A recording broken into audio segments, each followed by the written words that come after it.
Bum, bum, bum, bum, bum, bum, bum. Hello, everybody. How you doing? We are live.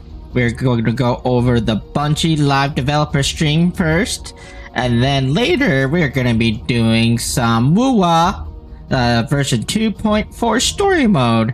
So yeah, it's about to start in 9 minutes. I hope you guys get something to eat, get something to drink, and I will be with you guys shortly.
Okay, everybody, let's go ahead and get started here.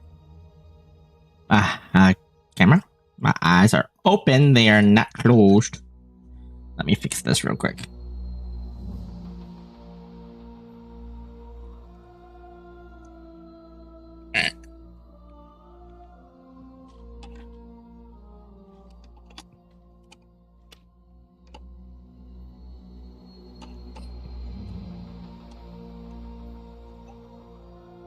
Okay. There we go. Hopefully this fixes my issue. Why am I so small? Why did it make me so small?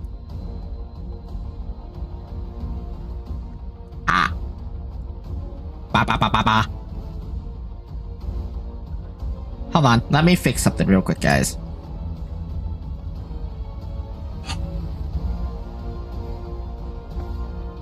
Okay, so let's see. There we go. Now I'm too big.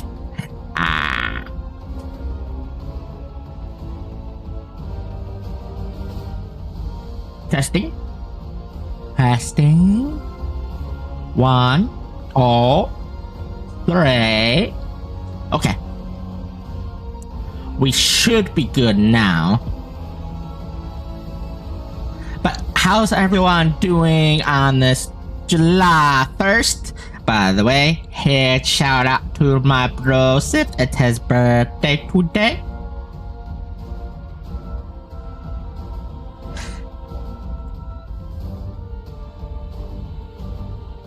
But yeah, I'm excited to see what they have in store. Personally, let me go ahead and post this on Blue Sky as well.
Let me look something up real quick, guys, because I'm curious to why this is not letting me. Okay. In order to stream on Twitter. No. Do you need to pay for it?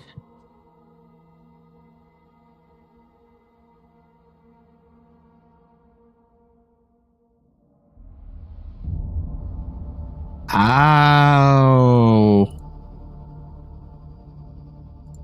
That's stupid. You need to pay for Twitter Premium in order to go live on Twitter. That's dumb. That is hella dumb.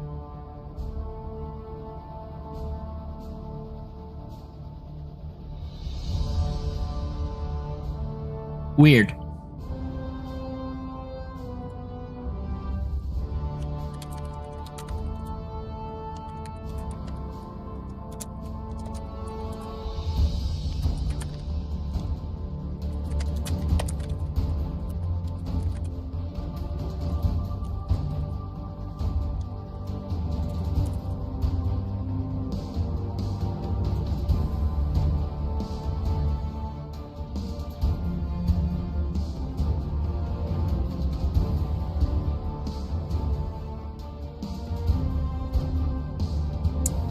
I am in VC right now. In case someone joins, then I'll unmute.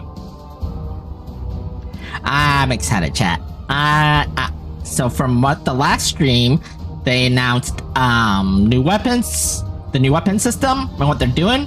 They're also adding heavy crossbows as a heavy weapon. This camera issue is gonna drive me nuts.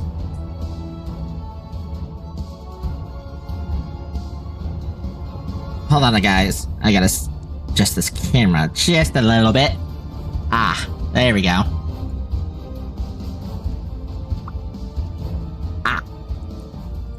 Now it's reading my voice.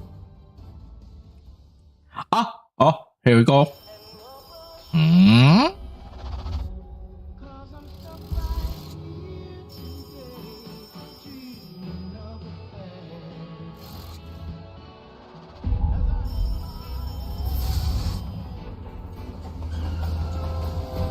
Naughty the skull?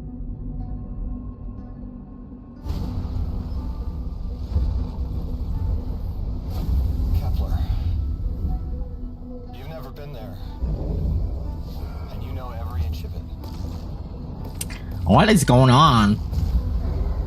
It's the farthest either of us have been from home, in distance or in time. You're gonna get a call. An invitation only you can answer. And you'll say yes. They arranged it so you would never say no. Choice is real.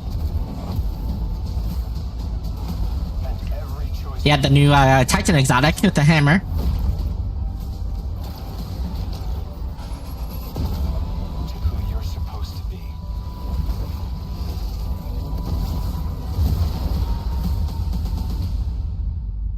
Weapon.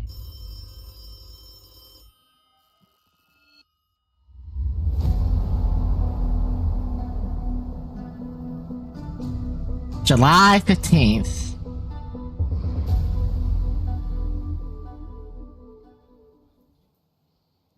Awesome. Hello, welcome to Bungie. Welcome back for our second live stream for The Edge of Fate. What you just saw was our launch trailer. We are 14 days away from launch.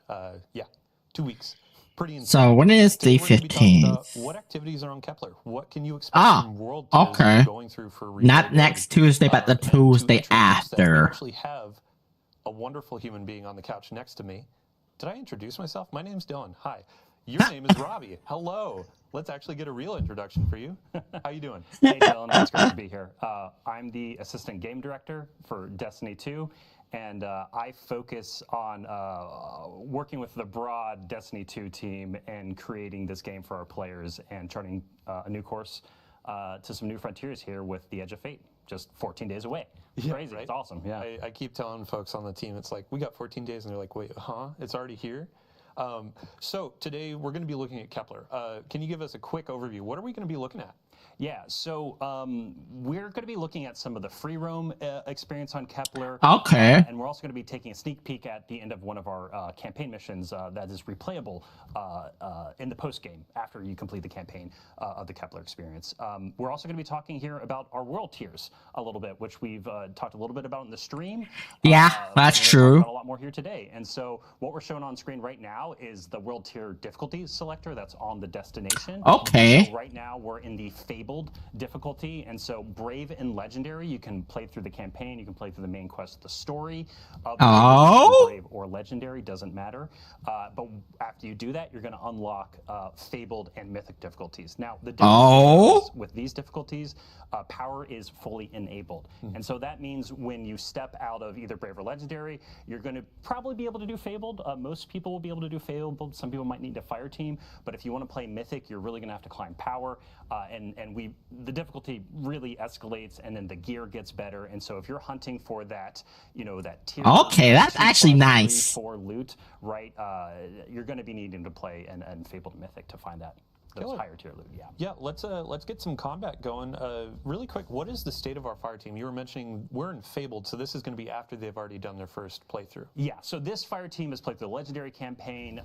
Right now, they are inside of the Gorge, which is one of our 4 major regions of Kepler, and they are in free roam right now, and they are going through one of our free roam encounters. And so the other thing here is within these free roam encounters, there are reasons to basically go back through the destination using your new abilities in new ways. And so, sorry, can you ask me that question one more time? Like, I feel like I answered it, but then I segued into I said, what state is our fire team in? Oh, post-campaign? Yeah. We're post-campaign.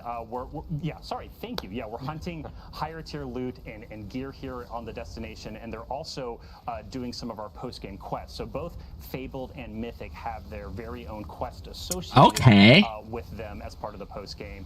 That are one part of like completing the Triumphant Seal to earn some exclusive cosmetics and emblems, but also these world quests unlock some additional loot in the game as well. So specifically the Mythic quest that's associated with that world tier unlocks a variant armor set for the Kepler armor. So as you're playing through the campaign and throughout the experience, there's a 2 and 4 set piece bonus on the Kepler armor set. Once you complete that Mythic world tier quest, you unlock a variant of that has bonus and a unique shader on it as well. Awesome. Yeah, and for folks that you didn't tune in last week or you haven't heard about gear tiers, set bonuses, we have a full blog article that went live last week. Go ahead, visit that, check it out. So when we're looking at this this activity, this is going to be a free roam mission, right? Yes. And these take place in places that are regions on the destination. Yes. Can you walk us through that? Yeah, so I talked about it a little bit before, but this is the Gorge, and so the Vex have actually put a big security lockdown on this entire region on side of Kepler. So, the fire team right now is basically breaking through this security lockdown, and so each of these regions feature multiple of these major encounters, is kind of what we call them, these free roam encounters. And these are kind of like the scale. Ooh, just got trying to get through that security. You did not make it. Each of these major encounters we have are the size of roughly a lost sector, but ultimately they're more complex. They have more mechanics that you have to use the destination abilities to solve. That's funny. Puzzles and encounters inside of them, and generally they have pretty thick combat, especially on the Fabled difficulty as well, where we start adding more enemies, tougher enemies, and also there are Banes that are applied in the World Tiers 2 that are actually exclusive to Kepler. They were built specifically for this content. That's awesome. Yeah, and then as you're going through these sorts of free roam activities and exploring Kepler, what other side objectives or objectives can pop up? Yeah, so the way we kind of are thinking about this, right, a lot of this outside of doing the shield, the triumphs, and things like that, and mysteries and secrets, which we can talk about here in a minute, a little bit more, is like it's about gear pursuit, right? It's about earning that higher gear, chasing power, and so the way we constructed these regions, there's these free roam major encounters, there's tougher enemies that appear, there's HVTs that pop up, there's destination materials to loot, and there's this material called a faded cipher as well. And so you're going to be combining destination materials that you get from basically doing almost anything inside of the region alongside faded ciphers, in order to be able to purchase specific items at the destination vendor called the Altar of Relativity at the center. That's a lot of names and words. Lots of proper nouns. If you didn't catch this, I know there are going to be breakdowns. We'll have a recap in the TWID, but yeah, continue. Yeah, and so like what's cool about this is that in the post game, like there's a focus that we created, and so basically through the vendor you can go and look at it and be like, okay, today's focus is the Gorge, which the fire team is looking at today. Earning here can be used to purchase gear, or you can convert your other materials you might have from other regions in order to convert it into the Gorge materials to buy stuff. But every day it's going to shift. That daily focus is going to shift. And so a little bit later in the stream, we're going to be seeing a part of Exile's Accord, which we've also some of our content creators and influencers showed as well, and some of their content parts of it. But basically, of the 4 major regions, the daily focus will shift day over day. Interesting. Focused on what gets you access to that direct purchase loot. Yeah, and since we're on the topic of rewards, you were talking about like the currencies and the vendor. Yeah. You had mentioned before the stream, actually, there's a new form of attunement for the destination as well. Yeah, so something that was really important to us was like it just, we want to make playing what we call like the action game, like actually experiencing free roam like this and the mission content, like when you earn that piece of loot on Kepler as you're completing these activities and just got nuked. No, I'm so happy that they're dying, because they were like, this won't be too hard, and it's like, oh, world tiers? Let's introduce them at a higher difficulty, shall we? Yeah. But sorry, go ahead. No, exactly. Yes, this is Fabled pushing back a little bit. They're having to think about what they do, and they just used actually Mattermorph in order to open up a pathway to get around this Vex grid that opened up in the middle of the encounter. But we were talking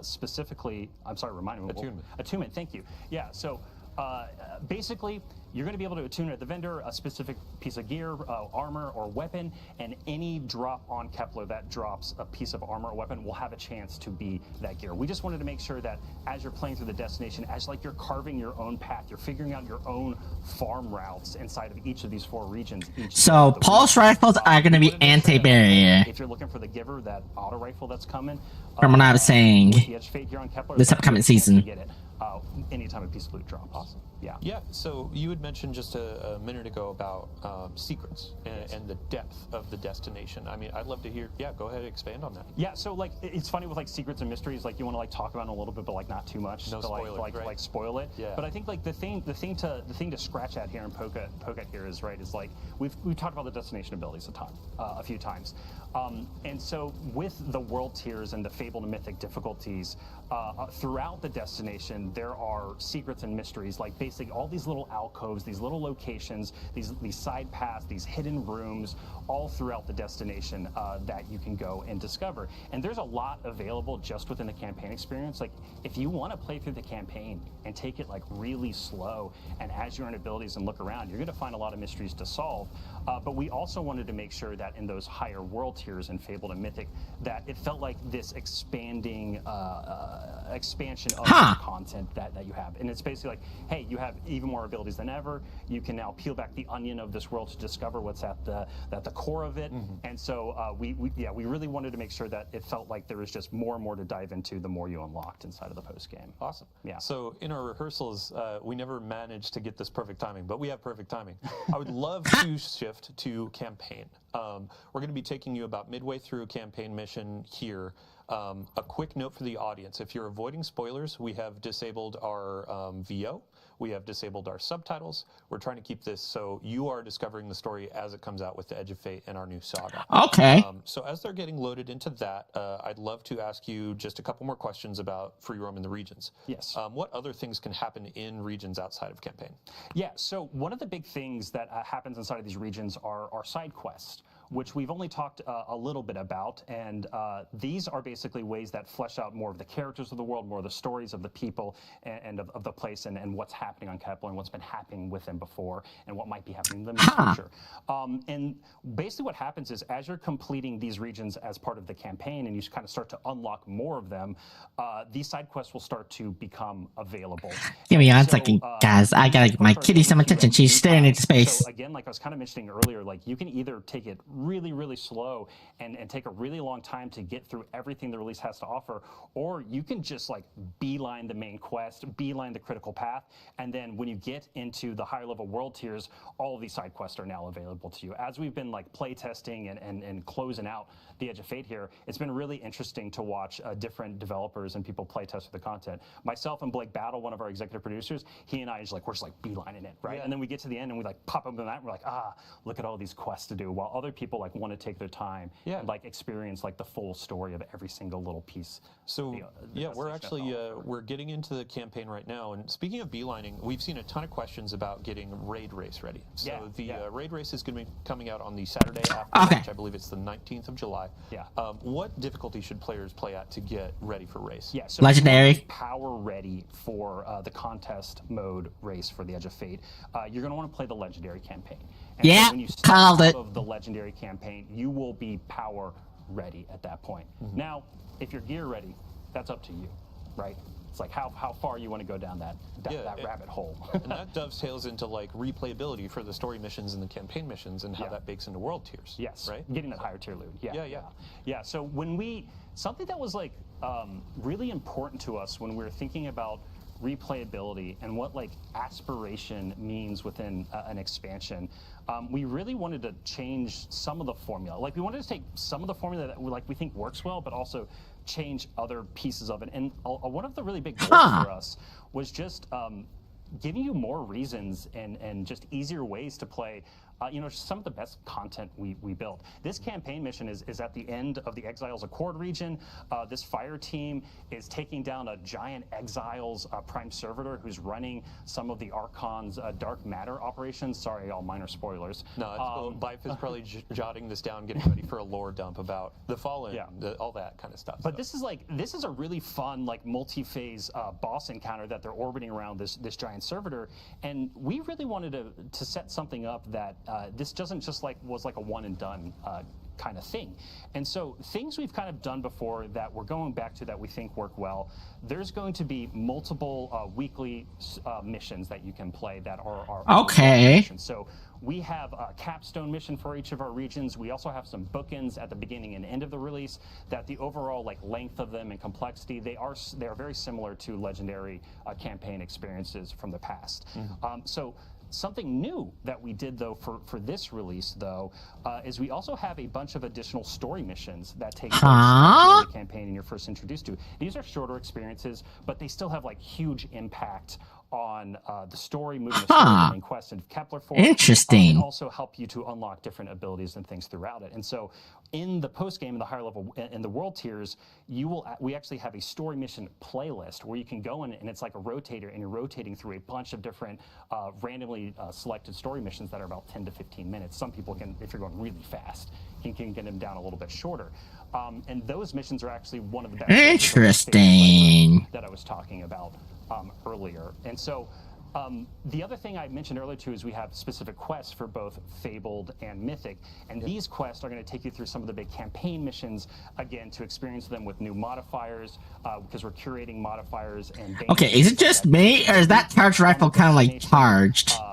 To have a little bit more of a curated experience. Pulse rifle. And also, those quests introduce some like new encounters as well. And so, sorry, like I'm going a little all over the place. I mean, some of this is just like so much information, so much to talk about. But the thing, like again, I want to like drive home here is like we wanted to give you really strong incentives to go in and play the free roam experience, to extract materials, to play our story mission playlist. It's called the Time Lapse mission playlist. Traded ciphers, but then also to have reasons to go in and replay some of our biggest campaign missions again through the weekly missions playlist, kind of like the heroic stuff we've had in the past. And on the stream last week, we talked about how as you're unlocking the destination abilities, you carry those forward after the post game, so you can go in and replay and then have some of these things available, right? Yeah, that's a really good note, and thank you for hitting on that. Like the way we designed this content it was the campaign slowly stepped you into these different abilities and unlocking different versions of them and higher tier versions of them. When you're in the post-game experience, we intentionally designed puzzles and encounter mechanics and things, and like even in this boss encounter, there's multiple times where they've had to use Master Spark to like get into the vents and stuff below this area and pop up through the world. And through the campaign, you would actually have to go and find like a Matter Spark pad to activate that. And that's actually kind of part of the puzzle. It's teaching you to kind of look at the world and think about the world in a different way that is intentional. But then in the post game, as soon as you complete the campaign, you unlock Matter Spark anywhere. And it's basically like your souped up Sparrow for the destination. And being able to summon Matter Spark anywhere means you can actually like sequence break some of our puzzles and sequence break part of our missions. And that was like entirely intentional as a part of the design. And to be honest, Dylan, like the fun part about this too is like we're not 100% sure in some ways where people might sequence breaks things that we might not expect, but like that was intentional from the design perspective, that like we want people to be able to do that. It's the magic of like the sandbox in Destiny of we don't know how players are going to take this ability with this destination ability with this, that, and et cetera, et cetera. So I think I would love to ask you as well. So we've gotten a lot of questions from players where they're like, oh, you had mentioned like this is comparable to a Rise of Iron. Like, how does that actually break down when we look at the Edge of Fate and Kepler? Like, you had mentioned depth and secrets and a bunch of different things. So. Yeah, so I think like you and I were talking about this in rehearsal a little bit, where like that comparison is just to give us like a ballpark of where we want to make. But at the end of the day, it's like apples and oranges between what the Edge of Fate is and what Rise of Iron is. So when we've talked about that, we've generally been speaking towards like the size of this destination and the depth of the campaign and post-game experience. Like this is one of the deepest destinations we've ever built before, and that is why we've been making that comparison to Rise of Iron in that way. But also in terms of being like a little bit bigger. But also like different today, right? We have an entire portal. We have an entire offering that is there with a bunch of new content, new gear, new things to do. We have the raid with the Edge of Fate, obviously, but then we have the epic raid coming in the major update with Ash and Iron, which we'll talk about more in the future. That just epic raid. Oh God! The story of the raid. It is new content. We're not holding anything back for the base raid to build that experience. And so God, the Rise of Iron to Edge of Fate, a little bit apples and oranges, but we also are well, I mean, it doesn't really matter to me because I've rarely done raids. Just gotta figure out time for the clan to get together and do a raid. I do want to stream a raid one of these days, where we're doing a brand new raid, but it's just schedules and everything. I'd love, before we wrap up with our campaign mission, to talk a bit about what else players can expect in terms of destination activity. Yeah, so we've seen y'all talking about it. Like we hear y'all, and this is one of those things where like we wanted to hold this back for it to be like a surprise and delight moment for everyone when it appears in the post game. But yeah, let's just talk about it a little bit. So there is a destination activity on Kepler. It is, I'm not going to name it here. I just want y'all to see it when the game goes live. And it also, and part of that is because like it does relate to some of the story inside the campaign, especially near the end. And so we wanted to be careful to not unintentionally spoil something if we showed too much of that activity. But anyway, the way to think about it is like it's kind of its own thing. It's kind of unique, but it's kind of a blend of activities like Vex Incursion and Wellspring. And so this is a match-made activity with 3 players. You're going to be using some of your destination abilities and some really chaotic horde mode inspired elements, but there's also some elements, and there's some boss encounters. But it's going to be one of the best places actually to earn rerolls of the exotic armor that's coming in the Edge of Fate that you get from the Legendary campaign, and it's just highly rewarding in general. And so because we wanted to make this activity really rewarding, it is also technically time limited, but on the Kepler map, of course, the center of the map, there's going to be basically a preview that tells you like, hey, when does the activity become available? So you're going to know exactly when you can jump into the destination activity in order to like focus farm those things that you care about the most. Awesome. Well, thank you so much for your time. We've already the campaign mission, and now we're actually going to be moving over to Portal, Power Progression. So, Robbie, thank you, chat. Okay, this is what I'm curious about. Now we're going to swap some folks in. We'll see you next time. See you later, guys. Thanks. How are they going to do power? As we are swapping out, I want to talk about these 2 new exotic weapons that we see on the screen. You saw some of this in our gameplay preview that we just Those of you on Twitch, if you are getting an ad, I recommend getting up, getting something to drink, getting something to eat. And the scout rifle. Hand cannon's going to be through an exotic quest on During the Kepler. ad break, and I'll see you in a Team minute. was talking about, oh, hey, here is our overall goal for the weapon. It's for those who are looking for the perfect 3-tap. As for the rifle, that's going to be a part of our new rewards pass. This is just, I'm not going to spoil that either. There are some reviews from our sandbox-minded creators. It's a fun time. So let's move on to Portal, Power, and Progression. And Here we go. Looked at our 3 new. This is what I was waiting for. Hello, welcome. Hello. Thanks for having us. Yeah, a couple of you are new, but we'll start with you, Ben. How you doing? I'm doing great, Dylan. How are you doing? I'm doing well. For those who didn't see you on our reveal stream or previous Vidocs, can you give a quick overview? Who are you, what you do? Yeah, I am Ben Womack. I am the core game creative director.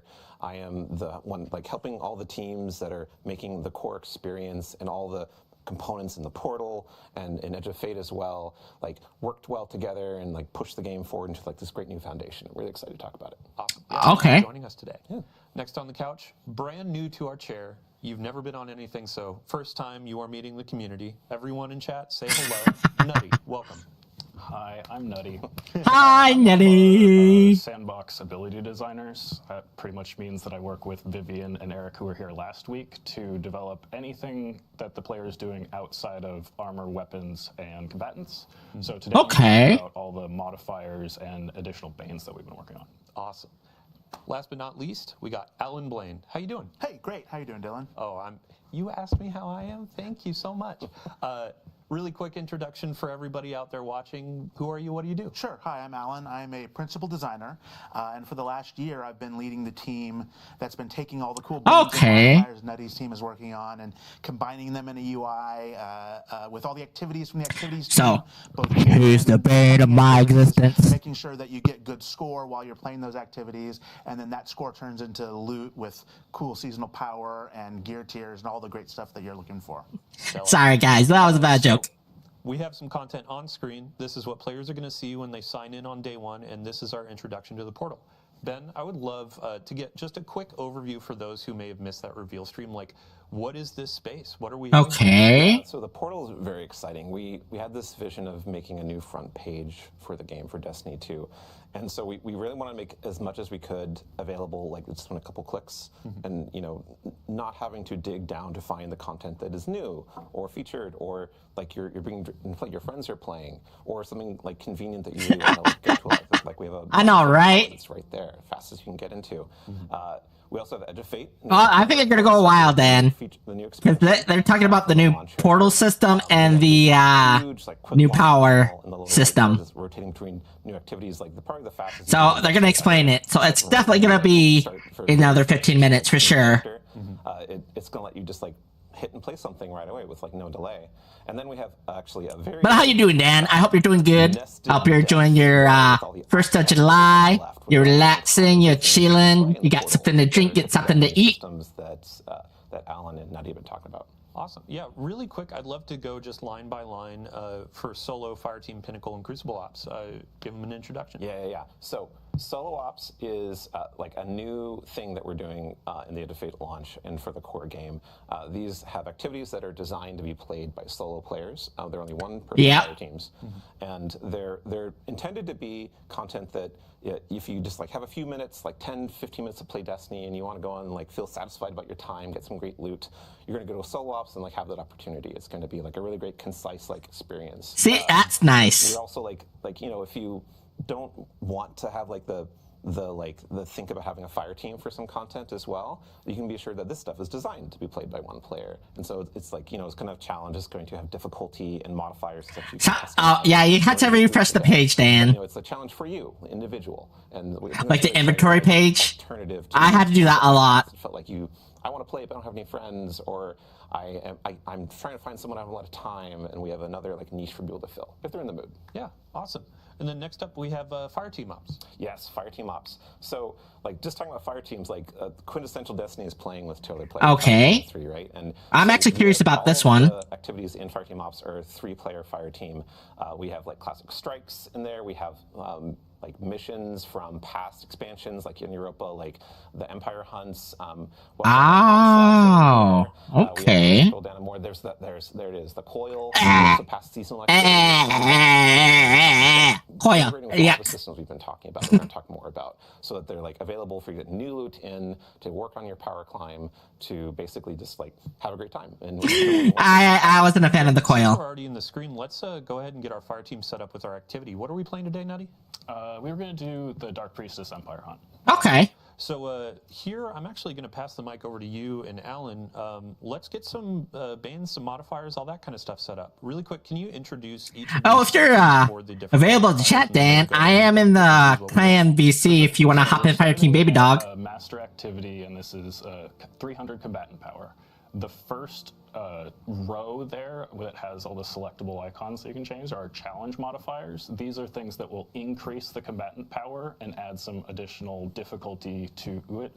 I've been curious about this, actually. Banes.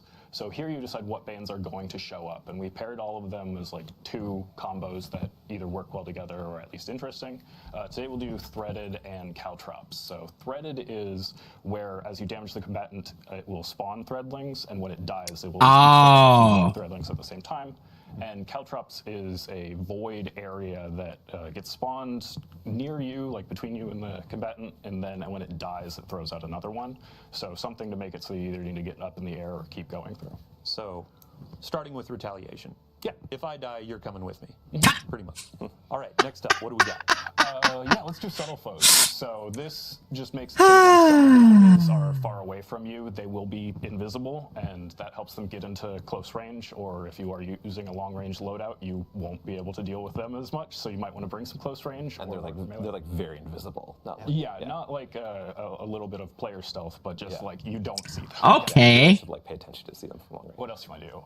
Ricky, hello. Yeah, let's do glass cannon. So glass cannon is kind of a fire team equalizing one where it only punishes the person who's doing the best. So if you have that buddy that, clears the We're going over the getting all of Bungie the live kills, stream developer we're going update to give for him Edge of the Fate. plus That's coming out, the most recent expansion.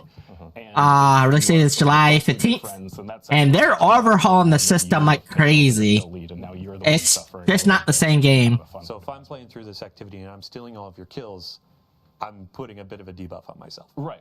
Taking one for the team. Yeah, true. And maybe I'm letting you finish a few of those. Yep. All right. What else? Let's do one more.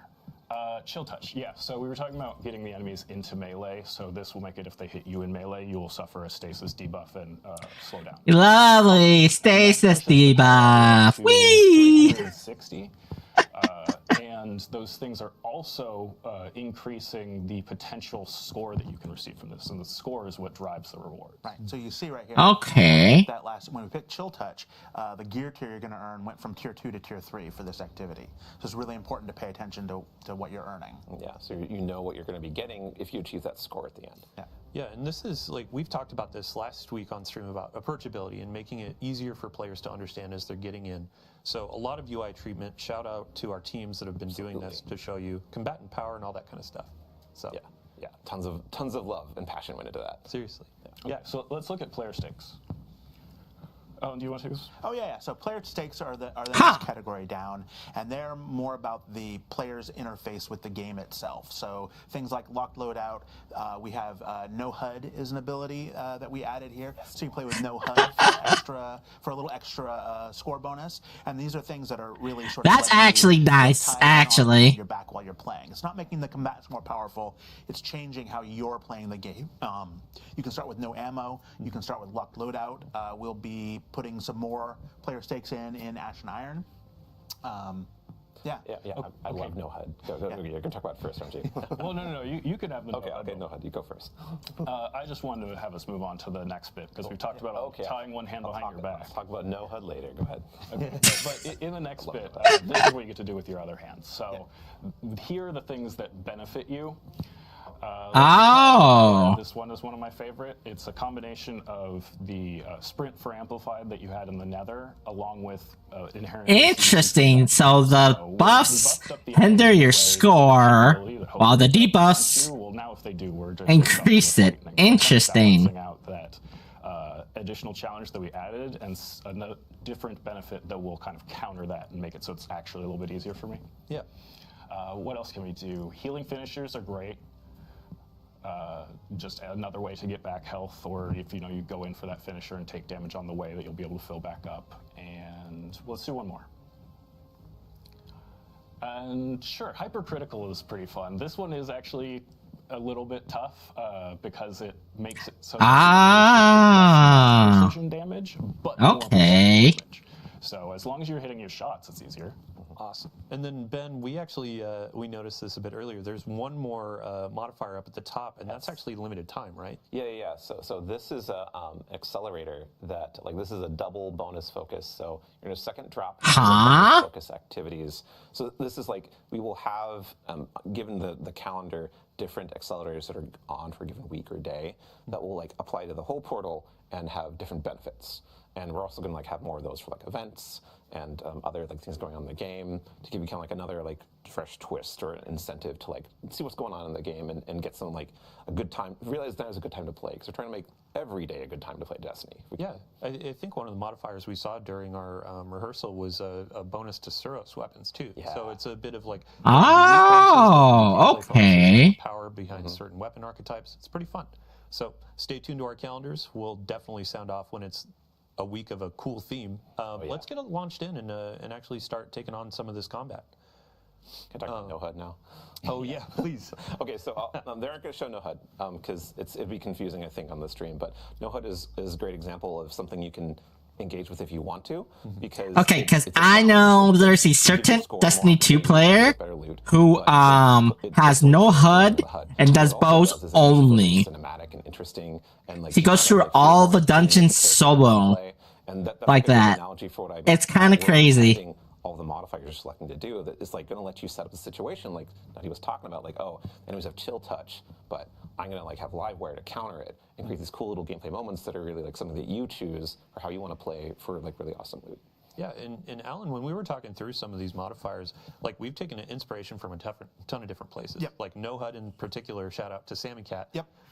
Called her out last week for all the bows we were showing off, but also no HUD. And we're hoping to get a bows only loadout modifier coming in the future too. We really do want Almighty no, God. Playing on stream, or people playing at home, and really try to let them set up the challenge for themselves. As much as I love bows, so there'd be challenge God, I can't. Or the boons. Yeah. How often are we going to be adding more modifiers to the portal? Well, we're going to have some new modifiers coming with events. And we're going to be adding new modifiers with the mid-season update with Ash and Iron. Yeah, that major update, yeah. Yeah, I've been working on them pretty constantly along with the rest of the team, so it was every few days. Ash and Iron, by the way, is a free update, DLC to the game. It comes out, oops, excuse me. It comes out in September. For those of you unaware. That maybe we hadn't thought about when we were initially designing them. Yeah, I'm sure there's stuff that players will find that we won't work. Also, in September, they're gonna have their new DLC for Renegades. It is a Star Wars themed DLC.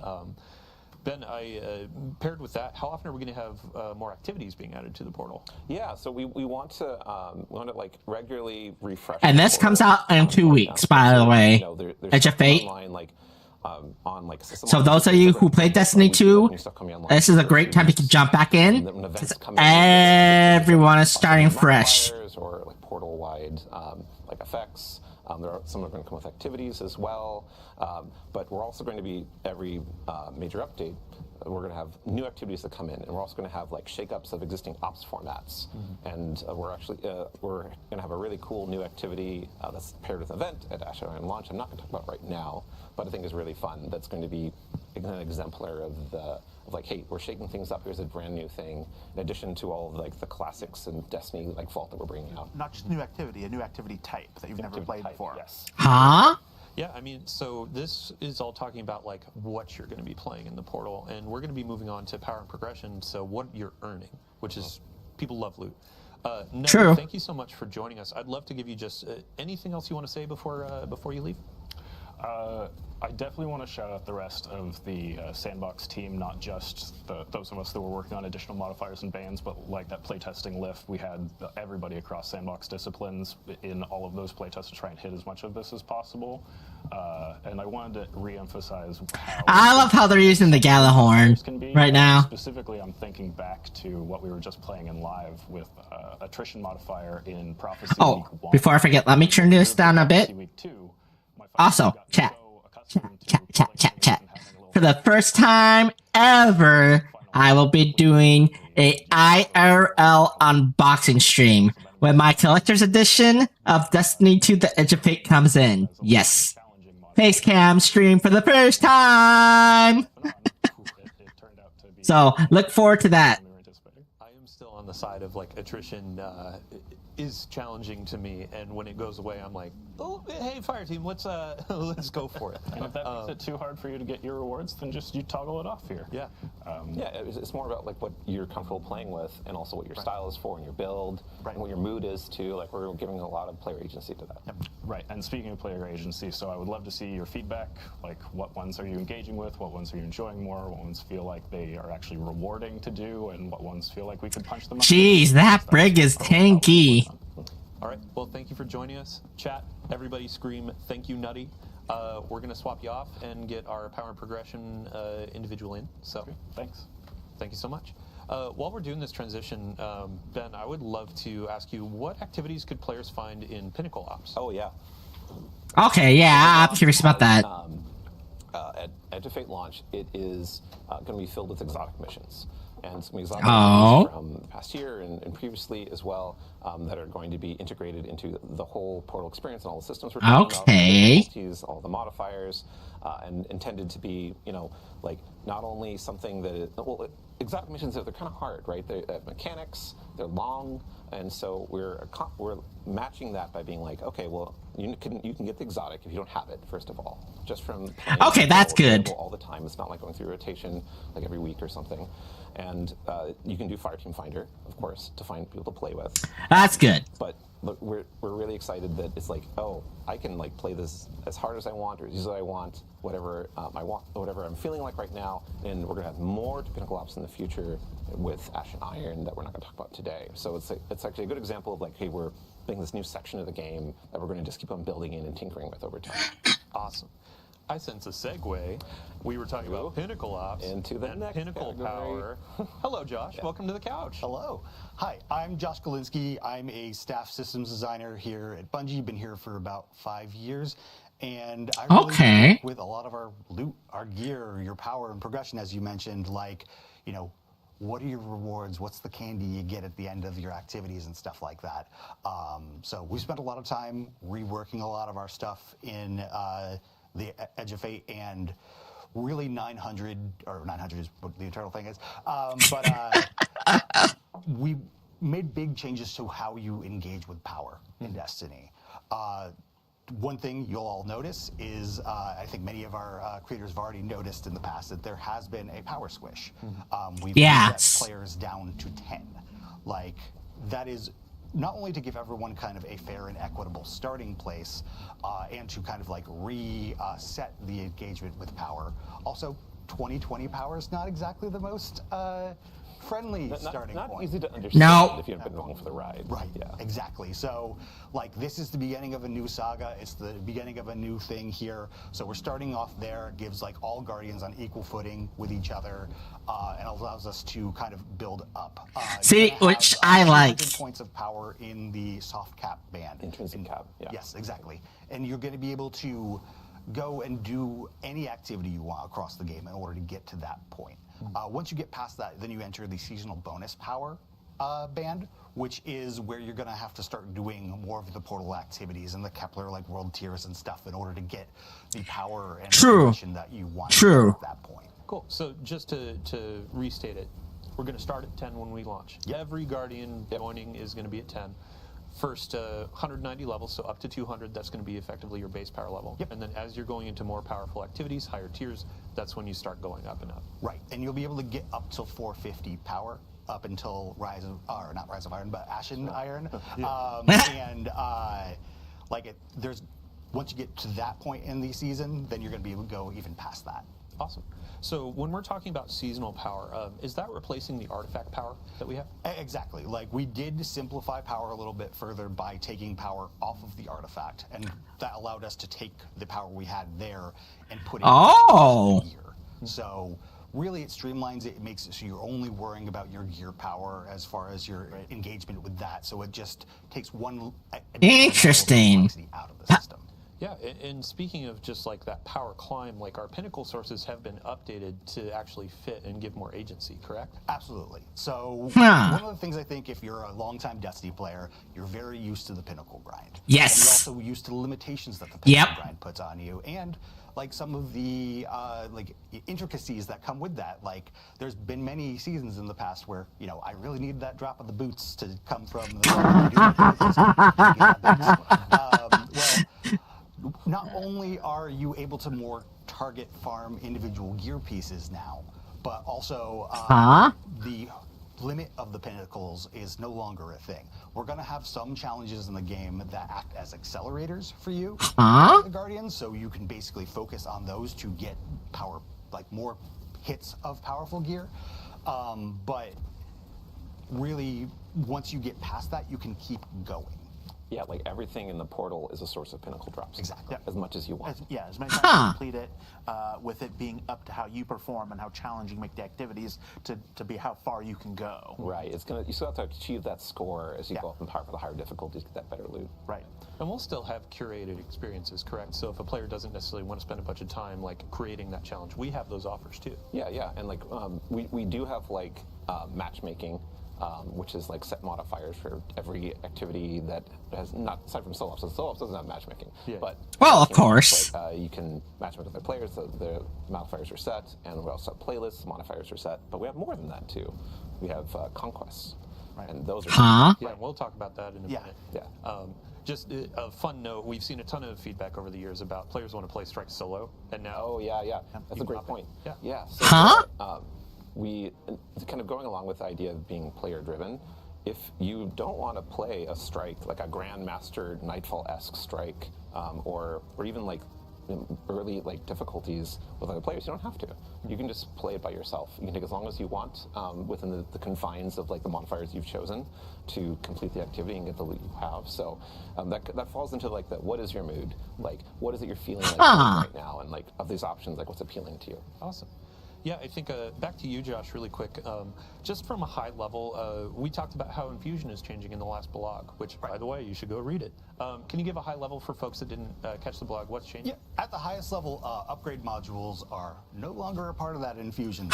They're still going to continue to exist in the game. They can still drop from legacy content. What? You can dismantle those for, I think it's an enhancement core and like 1500 Glimmer.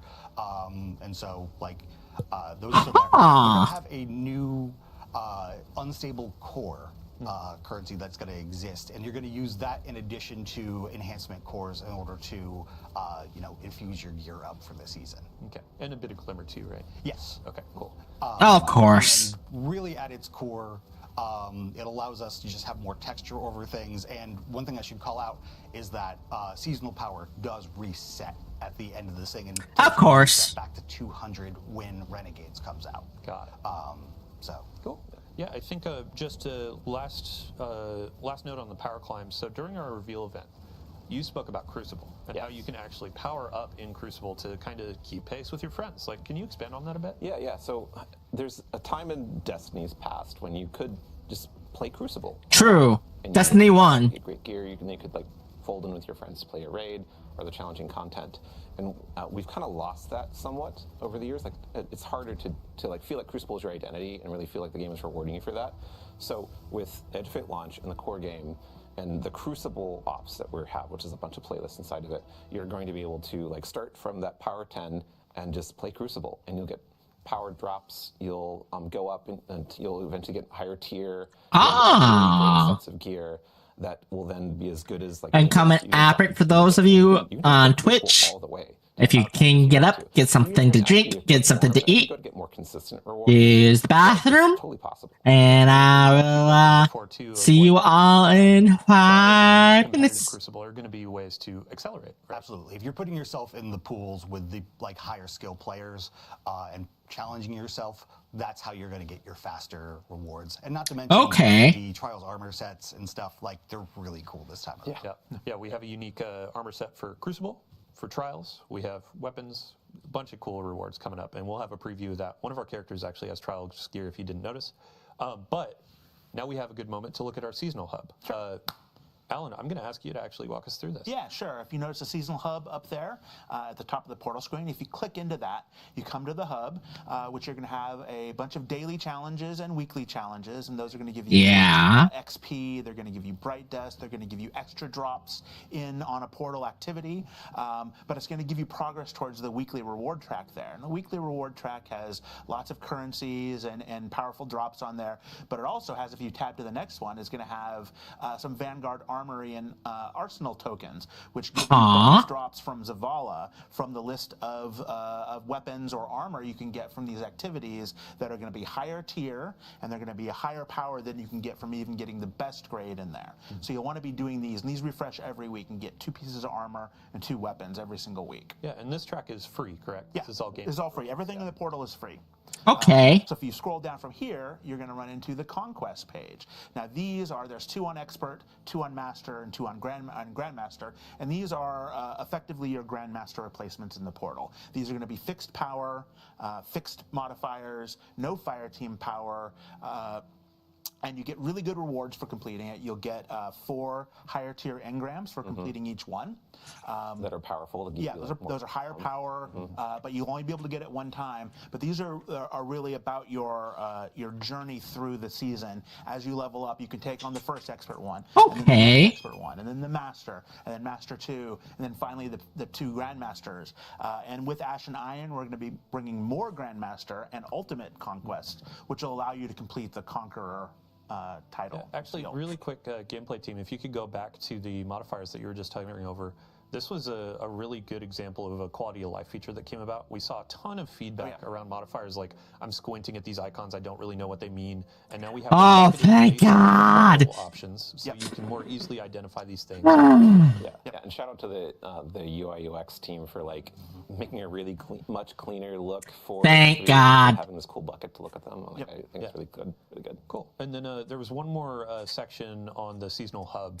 That was annoying. Down low for the Conqueror Seal. Yep. So the Conqueror Seal is down here. You're going to be completing the conquest during the season to earn and gild your Conqueror Seal. And since this is still the Conqueror Seal, it's going to maintain its old gilding. So this is going to be continual.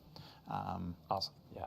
14 seasons of Conqueror. Now we're going to keep on going, baby. Oh my God. Awesome. So I just got the title. I didn't gild it yet. Fire Team, let's go ahead, launch into an activity in Fire Team Ops. Throw on a couple modifiers that you want to go for. Mix and match. I'd love for players to see as you go through how the score is changing, how the rewards can scale, all that kind of stuff. Just have a fun time. For the folks on the couch, we already went through the seasonal hub, the rewards. We are also having a moment in time where Guardian ranks are resetting. Yes. Okay. If I can get a quick overview.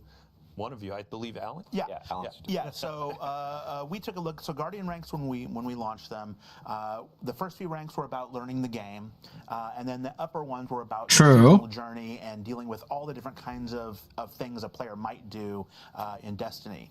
So we've stripped a bunch of those away and rebuilt objectives to be focused completely on the portal.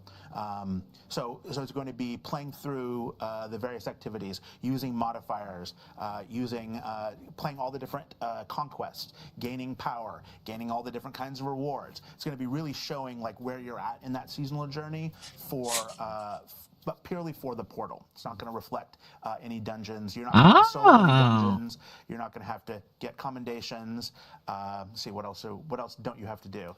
There's no more expansion gates. No more expansion gates. Any of those kinds of things. So every player will be able to thank God. To Guardian rank 11 with Ash and Iron. Yeah, in our original goals when we were talking about Guardian ranks, it was kind of an on-ramp for players new or even old. What do I want to do in Destiny right now? Now we have a lot of stuff in the portal. See, I only made it to 9. Solo dungeons, they still have unique rewards. They're no longer required for 11 in Guardian rank, but you can still get ghosts, sparrows, emblems. We're not taking anything away from the dungeons. We're taking away things from the Guardian ranks and adding different kinds of things back in. And since we're doing that, the first 5 ranks will still be sort of an on-ramp into the game. Okay. So drop everybody back down to Guardian rank 2 with Edge of Fate and let them go from there. There'll be cool things to do and earn and play through in the first few ranks. And then starting with Ash and Iron and every season from then on, we'll reset you back to 6, just like we've been doing. Awesome. Yeah, makes sense. Another portion of what Robbie was talking about with aspiration, where it's like, yeah, I have my awesome armor from all these higher tiers. I have a new Guardian rank above my head. I've gone through the raid. I have this cool tier 5 weapon, et cetera, et cetera. So there's a ton to hunt, a ton to chase, and a lot of things to do. And I think at this point, it's kind of the easiest to get into Destiny and just know what to play. So yeah, I absolutely believe that. And the exciting part is that everyone's journey through Guardian ranks is going to be kind of different because, you know, a Guardian rank that tells you to accomplish this kind of power or complete this activity on this difficulty, how you did it, it's be pretty unique to you compared to other players because you chose different modifiers. There's different sets available for the given day or week. And maybe you did it solo, like we're talking about. Like, oh yeah, you soloed the master difficulty, like one of the requirements in Guardian ranks. Maybe you soloed on one of the conquests. And that's your story, and that's how you got it. But it's appropriate that there are a bunch of options for players to choose that match what their own experiences, what they want it to be. Awesome. Well, thank you all so much for joining us today. That actually brings us to the end of our Power and Progression. I believe, Josh, you actually had a couple more things you wanted to say before we left, though. Yeah, really, like, there's two things I want to say.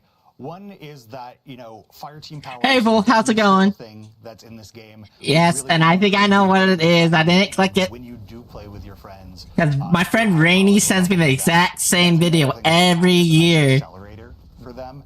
And really, like, you know, increase the bonds of friendship. That's like so I'm kind of expecting it, honestly.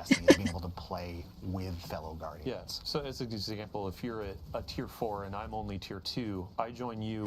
Unfortunately. I still get tier 2 gear, but it's accelerating me faster into tier 3. You're going to hit your score a lot easier, which is going to help you get those bonus rewards. And yeah, got it. Cool. And then your second note? And yeah, finally, like, we made a lot of changes to the game in the end. Yeah, they did. Like, we're definitely going to be listening to you, Guardians. We're going to be listening to the data. We're going to be listening to a lot of stuff. This is just the beginning of a new saga. So we've got a lot to do in the future, and I'm really excited about what's coming our way. Yeah, awesome. Cool. Yeah, great. So I have a few bookkeeping topics to hit before we go about the live game. So okay. We've been talking about the Edge of Fate. Right now, we have Rite of the Nine going on with our dungeons. Yeah. And, let's see here. Ooh, today, wow, 54 minutes ago, we had a new engram go live. The non-area. Huh? We introduced this in a previous TWID, but basically it's a new engram. You can earn a bunch of Rite of the Nine currency, sorry. And then purchase this engram for unique cosmetics that have been introduced over the past few years in Destiny. So if there are things like the skimmer that is Iron Banner theme, kind of like the wolf theme, that's actually in there, and you have a chance to get that. Huh? There are some Crimson Doubles emotes and finishers and other. Okay. Definitely dive in and check that out. Additionally, we had mentioned Lootapalooza. So a couple weeks just before launch, we're going to start showering players with loot. Starting today, we have double Crucible loot, which also applies to Trials of Osiris. So if you're hunting for adepts, if you're hunting for any gear in Crucible, now is a great time to go. And we also have, for the weekend, a lot of players have been asking what maps are going to be featured. You got Dissonance, you got, Cirrus Plaza, and then you have the last one, which is Eventide Labs. We went through, we had a great conversation about what if we had some type maps on a rotation for these last couple weeks. And for the final week of the season, we're going to have Burnout, Endless Veil, and community favorite, Javelin 4. So Trials players rejoice. Players that may not have ever played Trials, get in, get your 4th streak, get some adepts, try it out, and get some gear to loot up for the Edge of Fate. And the final note, we are going to have all dungeons in the Rite of the Nine experience next week. Higher reward rates, higher currency rates, helping you get more of those drops, go into higher difficulties for adepts, and potentially even get the hollow foil versions with additional perks. Yeah. So, awesome. Thank you all so much for joining us. Thank you all on the couch for joining us. Thank you, Dylan. Thank you, crew. Thank you, gameplay. Thank you, everybody behind the scenes. And players, everybody out there watching, thank you. We have 14 days until the Edge of Fate, 14 days until a new saga. It has been a while. So yeah, over the last 2 Tuesdays from now. Of Destiny, and now we're putting our toe in for the next however many years we keep going. You know. Here we go. Yeah. So, thank you so much. Much love. We're going to be doing a raid over to our good friend Malachi. So if you want to stick around, talk about the stream, Malachi, we're handing it off to you. Thank you everybody for joining, and we'll see you next time. Alrighty. So with that was the Bungie stream Edge of Fate. Here, let me go ahead and hide that while I get my next game set up. Oh yeah, it's gonna be a lot, especially for new players hopping on in who are just hopping in from, let's say, they got the Witch Queen expansion. They haven't played since then. It's changed. It has changed a lot. They're adding it's a bit more player friendly, and it's a lot more solo friendly too. So you can go into activities solo without having to worry about getting a fire team, which is nice for those of you who play solo most of the time. But with that being said, I will be back. I gotta use the restroom, and then we'll hop into some WUWA. We're gonna be doing the version 2.4 story. See how far I can get into the story mode. I have company coming later on, so I won't be doing that too long. So yeah, I'll use the restroom, and we will be right back.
Hello, hello, hello, everybody. I am back. Let's go ahead and hop into some Wuthering Waves. Let me get it set up first. Uh-oh. VTube Studio freaking out. Oh, I am angled. That's why. Let me exit Discord.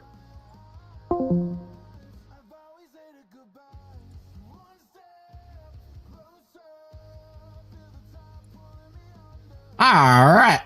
So, get a heads up. I am just going in fresh for the story. Well, I just arrived at the new area. So I have no idea what to expect.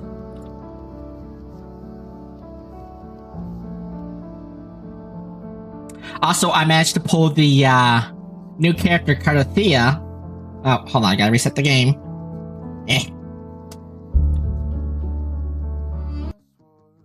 Always does this. Let me pause the music. There we go.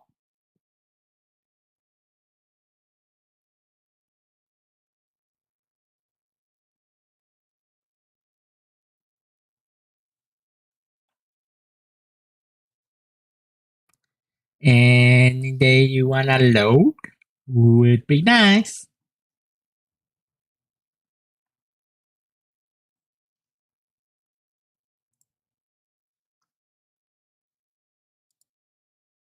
Crow Games.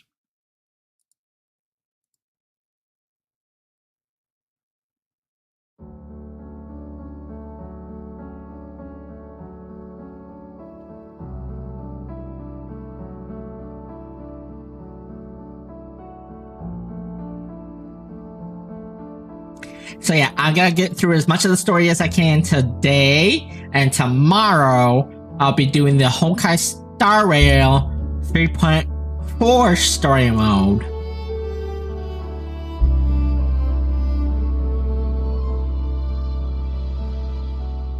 If I don't finish it all today, I will continue on Saturday.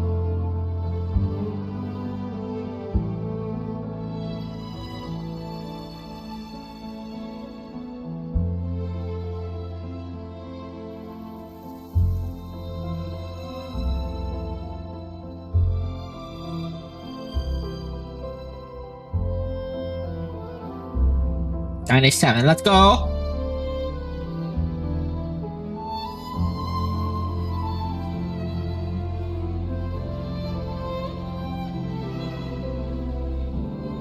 Also, for those of you unaware, if you chose female rover in the beginning, you now have the option to switch over to male rover.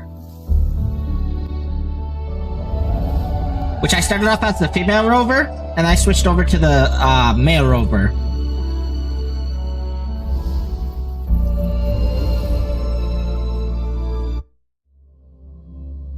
So you can watch it through their perspectives, which is nice. That's a nice feature they added to the game. More games should do that, honestly.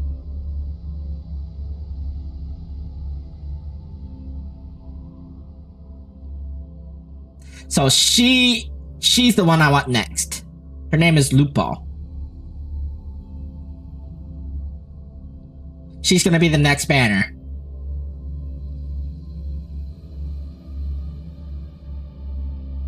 Oh yeah, and by the way, my quest log is kind of nuts. I'll show you what I mean.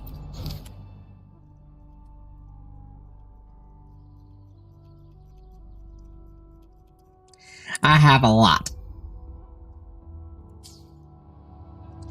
Alright, let's go to the logins.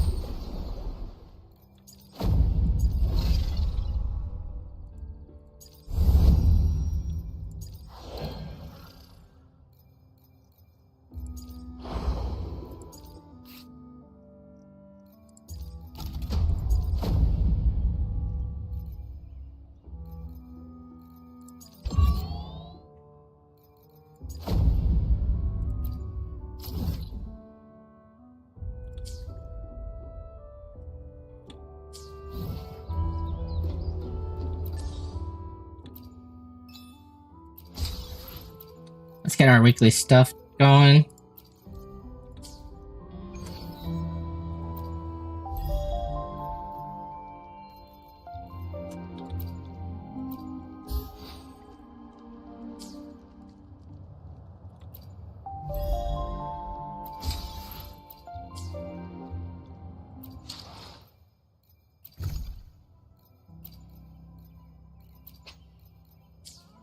Okay.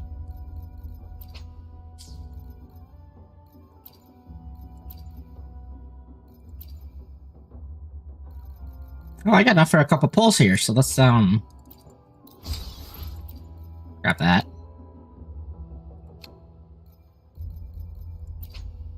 Stuck up on my poles.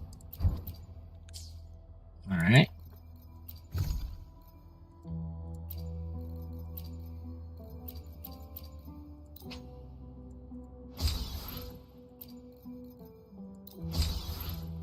Let's get a couple of those going.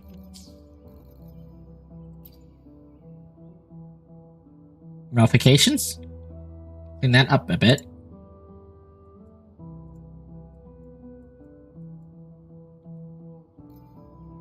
What did I get in my email? Oh.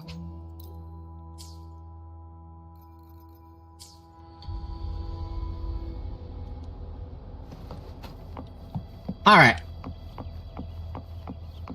Let's go on with the story.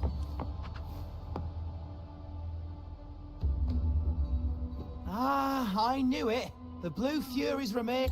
Folks always write them off, thinking they're just sailors or singers. That don't matter in the arena. It's all about pure strength. Most of the teams in this year's finals aren't even backed by local nobles. Oh. So what? Worried about your bets? How many times do I have to? Hey. All right. Oh, look here, a visitor. Welcome to Septimont. Your clothes aren't from around here. Are you from the New Federation? Actually, I'm from the Black Shores. Sounds familiar, but I can't say I know where that is. We just watched a live match. It's too bad you missed it. Mattia from the Blue Furies gave the other team a right pounding. Aye, Capitolini Hill's holding the Great Aegon now in the city. Happens every 4 years. All of Septimont's talking about who'll be the next champion. You here for the games too? No. I'm looking for someone. At this time? That might be tricky. Folks from all over Solaris are flooding into Septimont lately. Who's it you're looking for? This here is the first stop for ferries heading to Capitolini Hill. Maybe we've seen him before. Ask about Carthia. Can't say I've seen anyone like that around. Most Raganesi we see here are from the Troop of Fools or the Montelli Nobles. They're a bit more open to our ways of thinking about faith. If she's wearing the Order's emblem, though, she'll have drawn some eyes. After Cardathia and Fleur-de-Lis's frequencies merged, she got her body back. If she passed through here, people would have seen her. Ask about a half-human, half-lion creature. Half-human, half-lion creature wearing armor and swinging a poleaxe? That's gotta be the Guardian Echo of Septimont. Our Lioness of Glory, Arsinosa. Can you tell me more about this Guardian Echo? Oh, gladly. See, ever since our ancestors set foot on this land, we Septimontians have fought the harsh elements and the savage Tacit discords. Many brave souls came before us, their reverberations settling in the stone that now stands as Arsinosa. She was... As the Guardian of Septimont, Arsinosa usually only reveals herself during the Great Aegon. To earn her is the highest honor any Septimontian could hope for. But why would Cardathia take on Septimont's Guardian Echo? If you want to see her, just wait for the finals. They'll be held in the Colosseum in the city. But don't dawdle. Get a ticket now, or you'll miss out. As for that Order girl you're looking for, you might try asking in the inns around the city. Clay! Edwin! Come give me a hand! Ah, right. We best be off. If you want to see the fights, Follow this path to the arena. The ticket booth's just up ahead. Okay.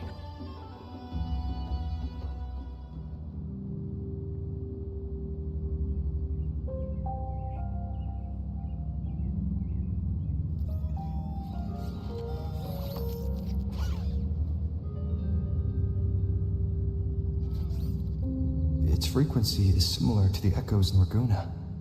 Could it have originated from Imperator's power as well? But it's unstable, as if something else is interfering. Strange. It's just like Abby said. I can feel its source close to the city, but can't pin down where exactly. Boss, you're looking so serious. Ah? And you are... Me? I'm a traveling Taoist from Mengzhou. Just call me Buling.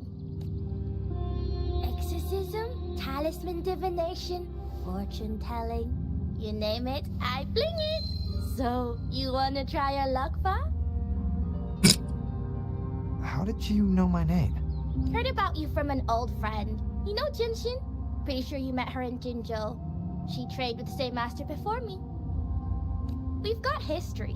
Last time I went up to the mountain to see her, she mentioned you. So I hear you're looking for someone? Not so easy, not so easy. The feng shui in Renacita is not good. The tea is trapped underwater, not good flow. No luck now, bad sign. You should be careful, boss. You show up and the stars change. Huh. I was betting on who could break the deadlock, so I'm glad I caught you first.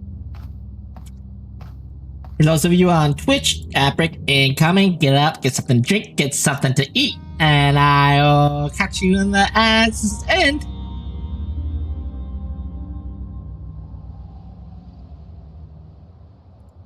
Alright, let's see. Let's talk to the people. To us Septimontians, they are a strong comrade in arms. They're also the guide who led us to... Like the Ragunesi, our ancestors were displaced and forced to sail through stormy seas. Huh. But it tempered our bodies and minds, teaching us that humanity itself is the...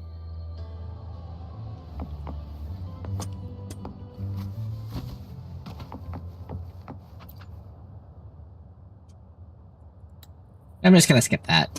Honestly, because I'm on a time crunch. As much as I would love to learn the history and lore, I gotta focus on the story mainly.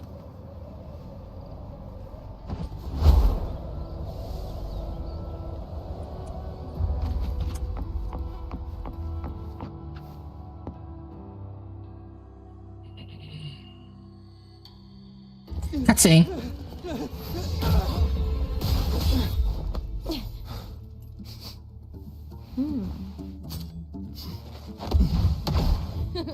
Not bad. She's the new character I want to pull.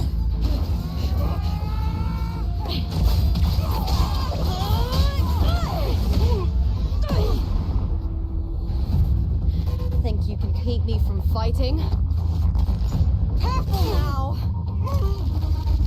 We'll see who rips whose throat out first. Wow.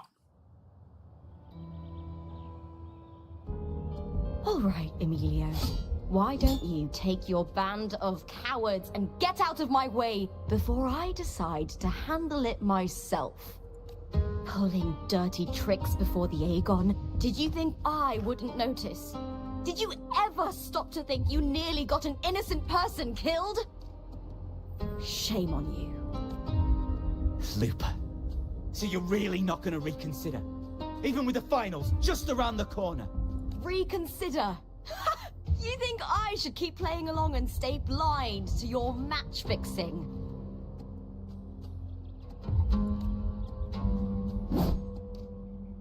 I don't don't care what you do off the field, but in the arena, fairness isn't negotiable. If you can't get that, just keep wagging your tail for the house. You know, I once thought you were a decent gladiator, and we fought well together. But look at you now. Pathetic.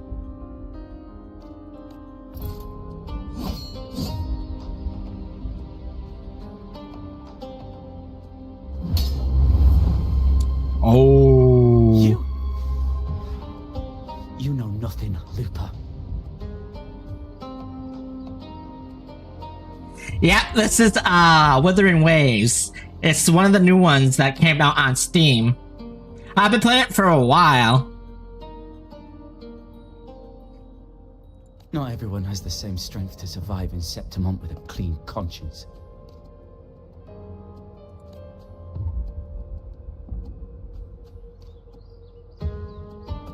Yeah, I do too.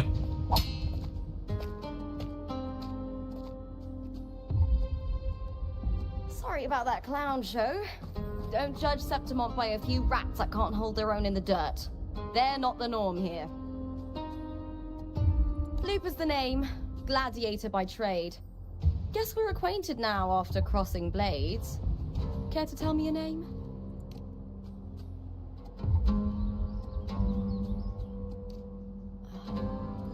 Got it. It's rare to meet someone with your kind of strength. I take down Tacit Discourse every day. Thanks, your moves are impressive too.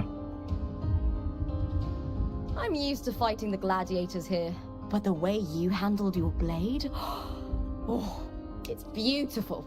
I like it. What happened just now? Did they try to ambush you? Also, I was mentioning this earlier, but if you choose between, there's two, like the female protagonist and the male protagonist, they now give you an option to switch between the both of them. But you can't switch for another 24 hours. I started off as the female rover, and now I'm switched over to the male.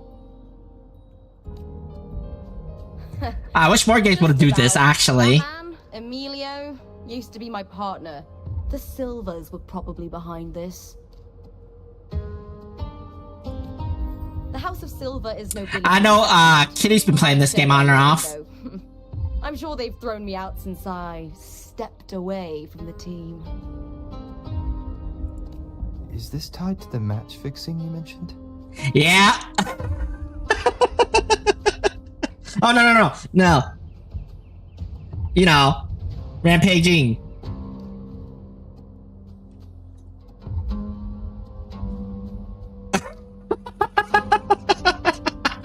I get what you mean. I get what you mean.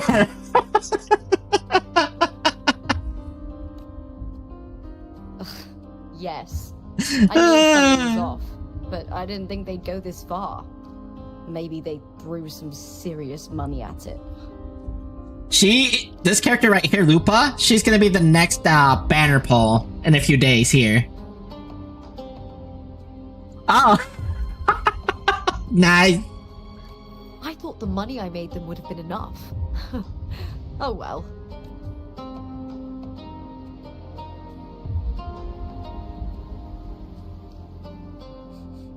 Why is she sniffing? You're not local, are you? How about weird. we team up and fight together in the finals? That's Cardathia's frequency. But how? Is that your way of saying yes? I'm sorry. Lupa, have you ever met a Ragunesi girl by the name of Cardathia? Cardathia? Nope, never heard of her. What's going on with her? So, it's weird because it's not normal. The voice actors they got for this game are not like regular known voice actors. She's missing. I'm looking for her.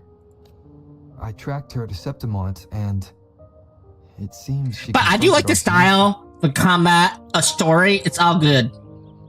So if you want a story-focused gacha game, I would recommend this one. Arsenosa is the symbol of our spirit, The Great Echo guarding Septimont for centuries.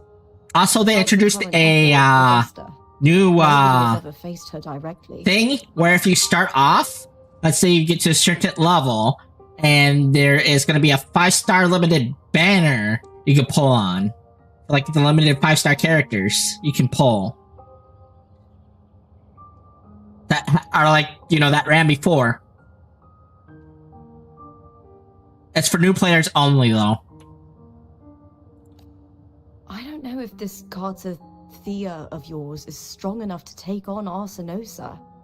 If she did, it would be the talk of Septimont. I see. No leads yet, then. Well, that's why you should join me in the Aegon. When Arsenosa shows up in the finals, you might find the answers you're looking for.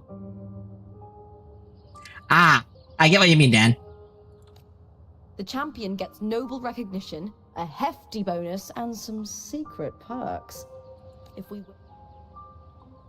If that doesn't interest you, then the attention that comes with being a champion will help you find the information you need on her. True. But what's in it for you? Me? I just want to see the look on their cheating faces when they realize I've beaten them at their own game. I don't mind her voice. I get what you mean, but once we win, they'll lose it all. Serves them right. there's certain tones she takes that's like, okay, I can see it fit. If there's no punishment for crossing the line, then what's the point of a line at all? I don't know what other tricks my dear family has planned, but you're an outlander. Strong, too. No ties to their schemes. That's why I look forward to walking this path with you. Can't wait to see what kind of gladiator you'll be.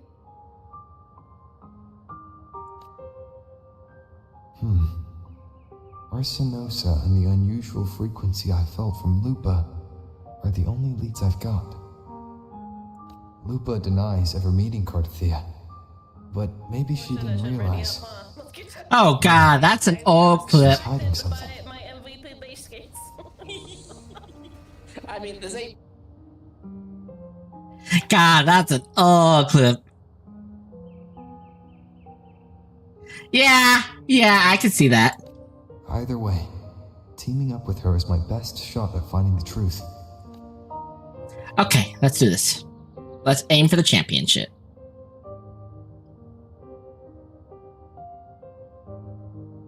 That's the spirit!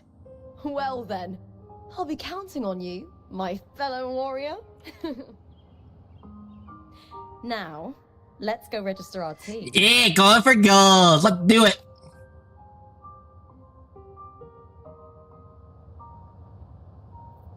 Here, let me show you the poll system, how this works.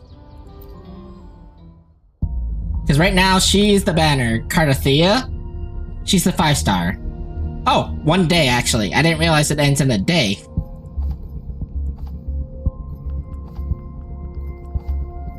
So you got your standard banner. And then, choice for a 5-star.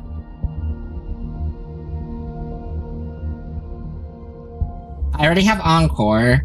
I already have him. I got him. I got her. So she's the only one I'm missing. And then they have the weapon pulls, so it's just like Genshin.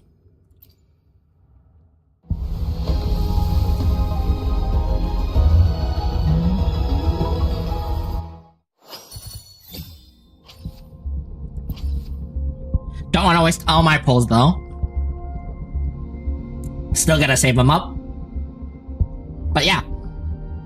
So they have many different varieties of banners from time to time too. Here, I can show you some of the people I pulled. Would you like a fun game between the two of us? So I have her weapon. Also, these are known as tacit discords, these monsters. So you can pair them on any character to build up your character. They're kind of like relics or like star dresses.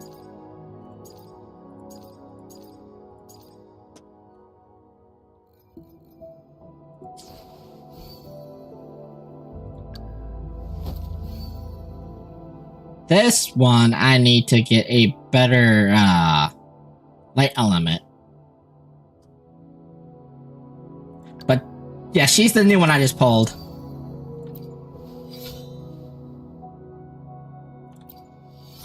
Also, you can check their base stats there. I'm doing good, Randy. Doing good.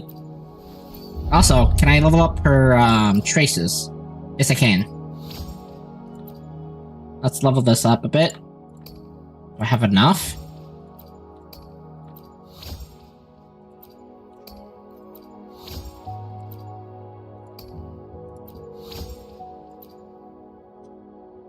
Yep, I do. Okay. What do I need for this one? I need 3 of those. Can I... Yep, I can.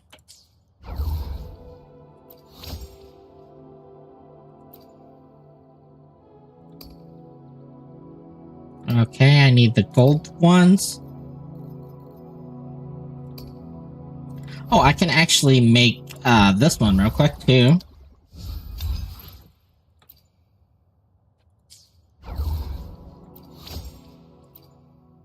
Make her stronger. So yeah, here, let me go to my list here. It's easier. These are my top 3 I use right now. And much matter.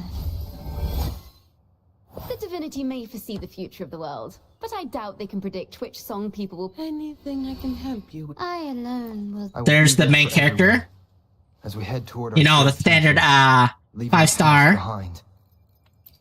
May I pray for anything? I'll do my And then there's the 4-star characters. I see my way clear. Oh, time for another adventure?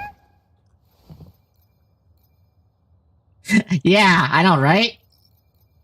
I will be there for everyone as we head toward. Well, it's because of the mask. So there is a certain area where he wears the mask in the story. So I don't know why it's stuck like this with the character model, but in the story he has it off. But when I play him in game, he still has it on. I don't know how to change that. Nice pick. My favorite character right here. He's my favorite of all the male characters.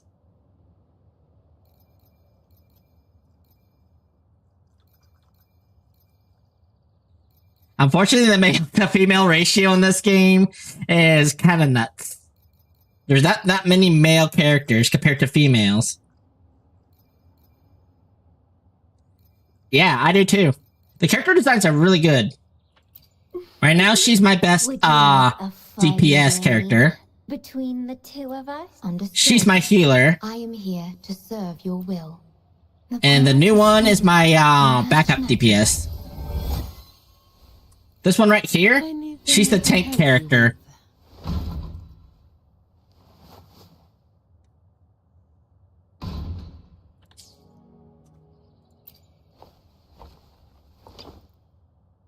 Also, you can check the voice lines too.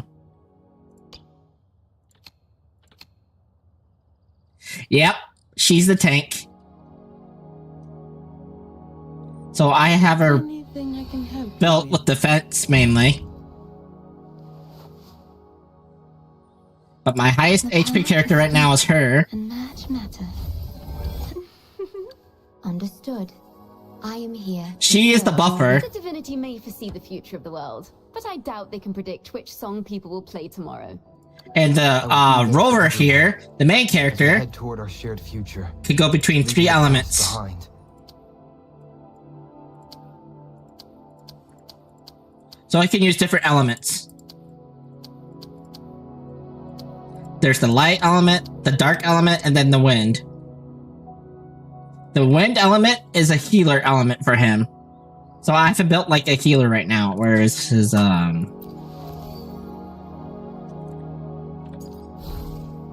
gotta level these up, I just don't have the materials for them at the moment. Yep, the standard Warlock Titan Hunter choice, yep. Exactly. Exactly. Alright, let's go ahead and Register?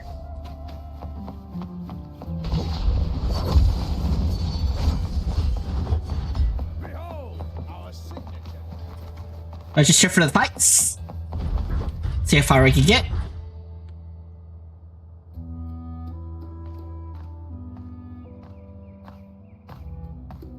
Hi there. Is team registration still open? May applause greet you? Yes, you can register. Oh, wait, you're Contender Looper. Do you wish to register a new team? But aren't you...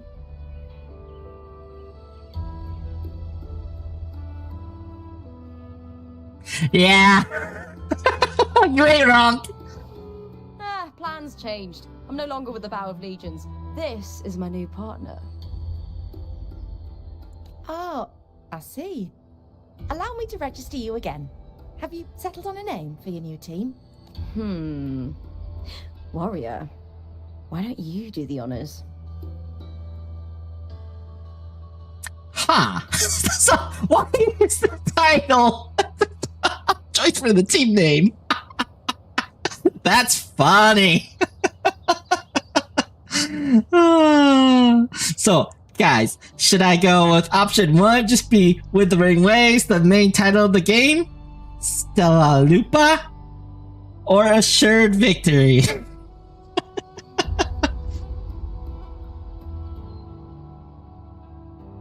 Yep. So what do you guys think? Type 1 for Withering Waves, type 2 for Stella Lupa, type 3 for Assured Victory.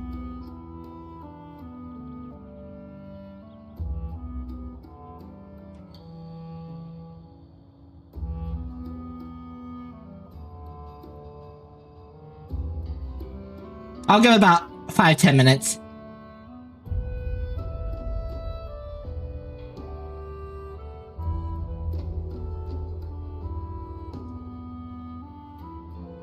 That's true.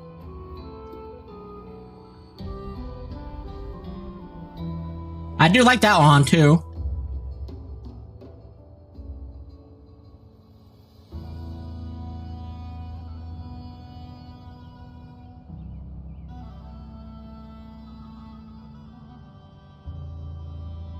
But I still find it funny though. They have the title. And it might get that's true. That's true, Dan, that's true.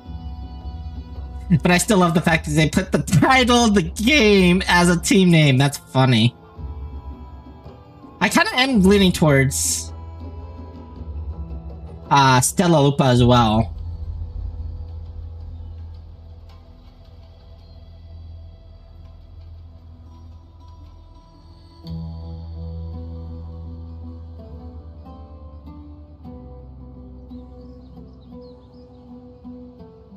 Alright, so it looks like number 2 it is. I take it you are referring to the two of us. The star does suit you well. Yeah. Alright, the name is settled. We'd also like to apply for the special qualifier, please. Of course. Please wait one moment. What's the special qualifier? The Gladiators Aegon happens year-round in Septimond. Training matches, exhibition games, open tournaments, you name it. But we're after the Aegon of Champions, the biggest event held every 4 years. We also call it the Great Aegon. There are 2 stages, a points-based prelim and an elimination round. The prelim is almost over. The eliminations are about to begin. I've earned enough points from the regular matches to qualify for the finals, but since you're a new contender, you'll need to win that is fair. The qualifier to make it. If we defeat higher ranked opponents, we can secure a spot with fewer matches. She does have a point. Just the 2 of us. Is it 2-on-2? Exactly. It's one of the reforms the new F4 made to the Aegon. And of course, our Echo partners will be joining us in the arena too. Oh. Echoes aren't just companions to us, but proof of our strength. Hunting them, taming them, and learning to live with them is the first lesson every Septimontian learns. Now, it's time to step into the arena. Ready? I was born ready. Yeah, exactly. Registration completed. Happy hunting, contenders. Let's see how well we work together in the arena, my fellow warrior. I just noticed something. Did she have a tail?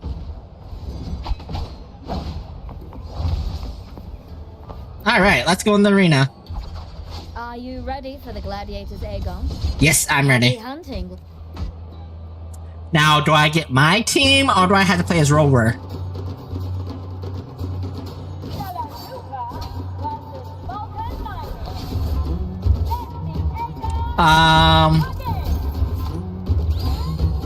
Looks like I am Rover. Waves rise. Judgment strikes.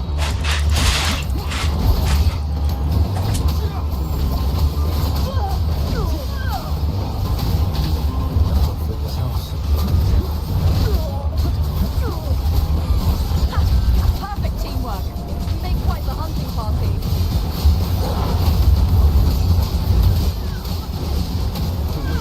We'll face judgment. I am the Tempest.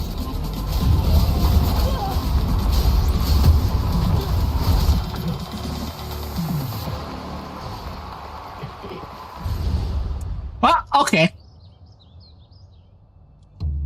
Kinda sucks that I can't use my, agents. But I guess it's story points. Oh, we did it! That was perfection! I haven't felt this alive in ages. I could finally focus and savor every moment of the fight. Oh, thanks, warrior. Wait, she does have a tail! The right choice. I did notice that! She has a tail tied to her back.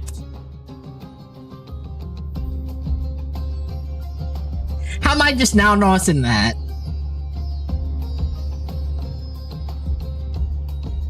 You flatter me, I enjoyed it just as much.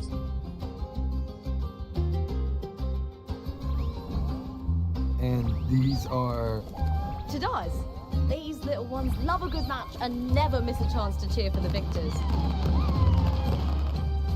I don't know, it looks like it's tied, but it might be her tail. They're more fired up than usual. Looks like your performance really won them over.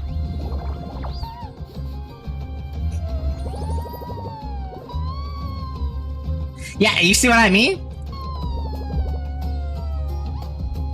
They're just as lively as the baby Griffon I came across before. This city does know how to keep spirits high. Speaking of Griffons, they've actually been here long before our Oh no, it's her even tail! settled on this archipelago. She does have a tail. Anyway, we've secured our first victory. The next match will be held further out. If we take down the top-ranked team there... Is she half human, half animal? Oh. I think that's the only part of her that looks like animal-ish. DeLuca, please, sign for me. It's you. In the Yeah, that's what I'm saying, Dan. Like you be in this arena. Unless those things on top of her head here hide her ears. You know the metal plate she has right there? I think those are hiding her ears. Yeah. I'm thinking the same thing. It's impossible to get a ticket for your matches. Oh, I wish I'd known sooner that you'd be here. Did something happen with the Bow of Legions, Contender Lupa? Who's this new gladiator you've got with you? Did you... Okay, Dad, I don't know if you notice on top, the metal plates on her head. I think those are hiding her animal ears.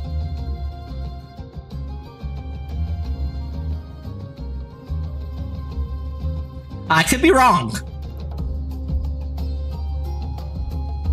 Yeah. Oh, that's front page material. Hey, make some room! Lupa, I loved your performance. Please, will you sign for me? You're quite the celebrity around here, Lupa.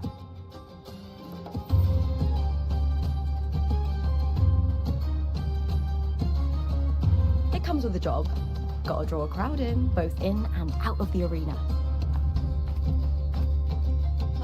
All right, everyone.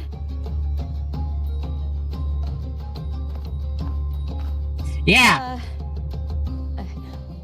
I think that's where they got her character design from, based off of it. We need to make a swift retreat. Okay. But how? Easy. Just hold my hand and don't let go.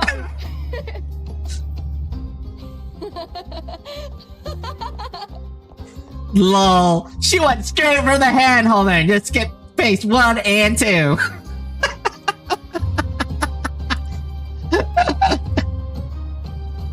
That's funny.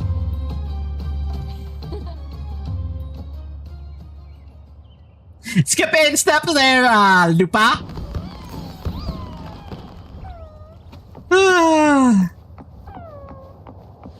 Oh yeah. Now you get to see one of the key features of the game. This is what I like of this game. The movement. We made it out. I'll let the staff at the next arena know we're coming to avoid the same chaos there. Matches are the bread and butter for gladiators. The famous ones rarely take on impromptu matches. That's what caused such a stir. And yes, you do have a grappling hook, by the way. But now, word about our new team is gonna spread very quickly.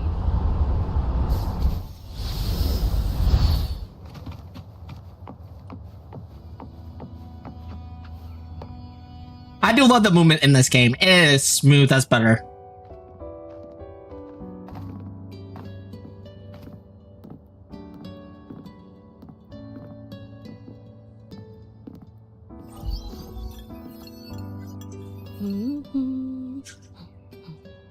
What was that smirk about?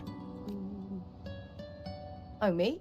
I just sent word to certain people. Too much modesty is a double-edged sword, so I'll be frank. When it comes to bankability, I'm at the top of the game. Oh? That's how my family, the Silvers, have kept their position all these years. Wait. The nobles here in Septimon. Is her last name Silva? Hold on. Hey, hold up. Hold the phone. Rainy, if you're still in chat, did you hear that last name? For those of you who don't know, Black Clover, if you don't watch it, there's a kind of nobles named Silva.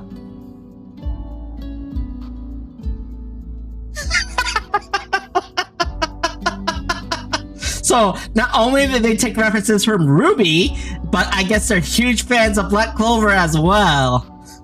Based on what I'm seeing here.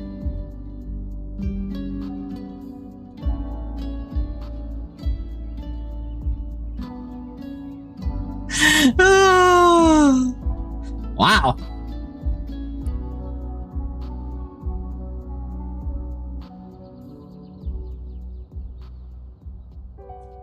That's interesting. And why is my eye... I don't even... Hold on. Let me reposition the camera here.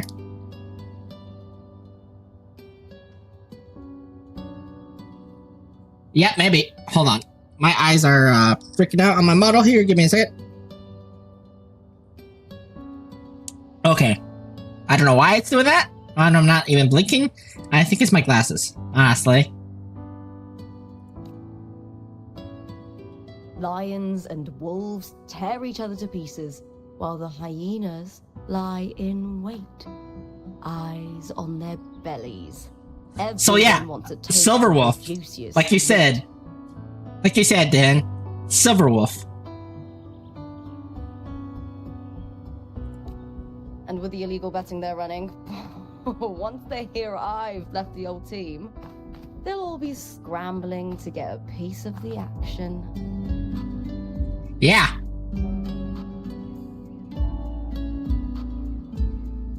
Okay, hold up. Let me move the camera because it's still catching my eyes as blinking. Don't know why it's doing that.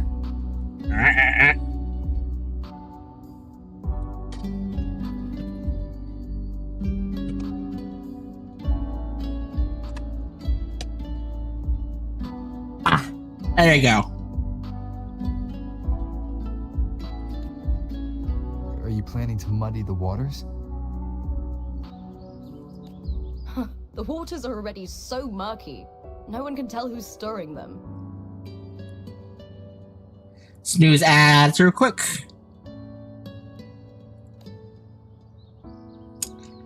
So, is it me, or does she have like green eyes with like tints of red in them? Before the current effort took over was...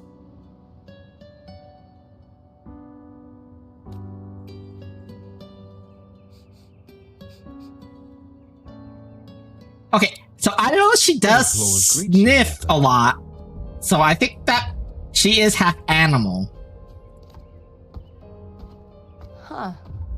I see you've been waiting for me, Kartor. Yeah. He was my manager back in the Bow of Legions. Has a gift for knowing exactly what to say to anyone, though that's his flaw too. For a manager, isn't the skill of speech always a gift? Hmm. Donna Julia Silva hoped you'd behave and return home.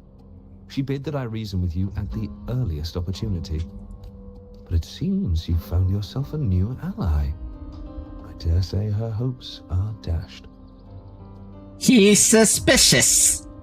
I don't trust him.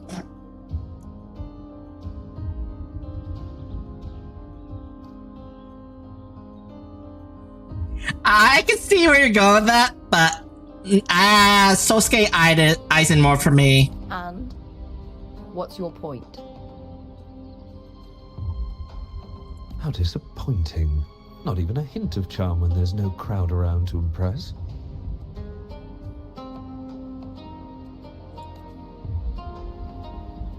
Feeling confident about this new team of yours?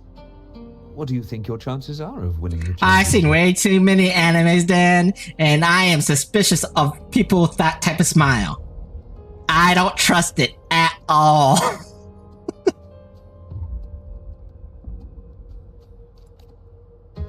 With me and this warrior? 100%. Enough, Kartor. Spare me the games and empty chatter. I have one question for you. Are you involved in the Silver's match fixing? Oh. Oh, Jin. I think his name is Jin? Jin something? I don't remember his full name.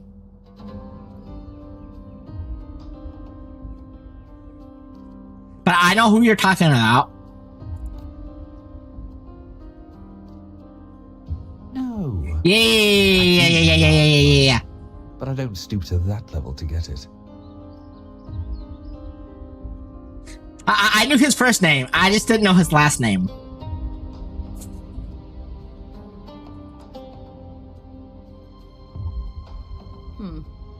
Fair enough. You may leave now. He does. Dangerous question, Lupa. Think carefully. The Silvers may have made you a star, but they can just as easily snuff that star out.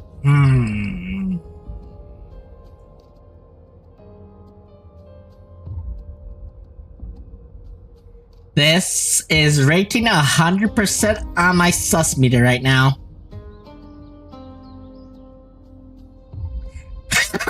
Right?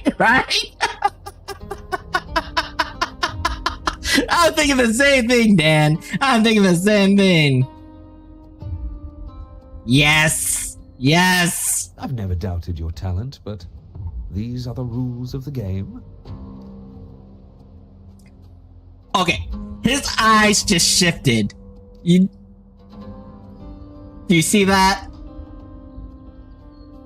That is a face of a person who's up to something. I'm right. I like that idea. I do want to create an emote that says sus alert.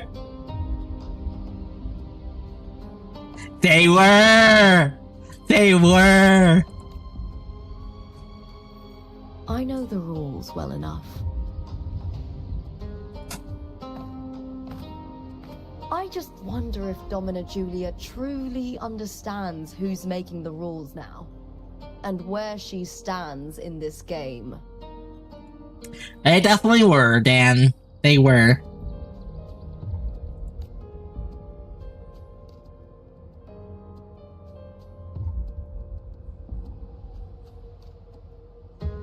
No words are needed.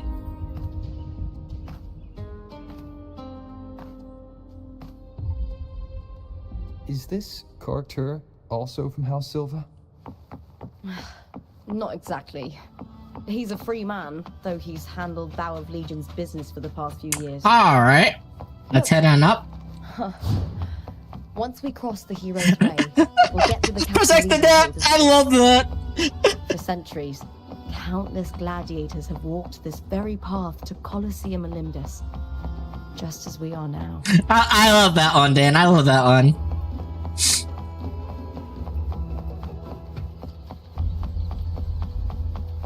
The next qualifier is just ahead.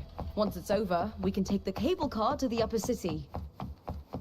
On an autumn day, the view as you ascend and the breeze on your face can truly lift your spirits. I forgot that was a speed boost. Are you ready for the gladiators, Aegon? Yes, I'm ready. Happy hunting, gladiators. Win the second match. Okay, let's do it.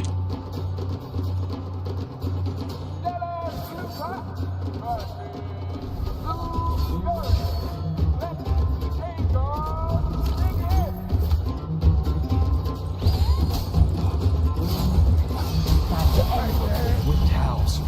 Unfettered by bounds.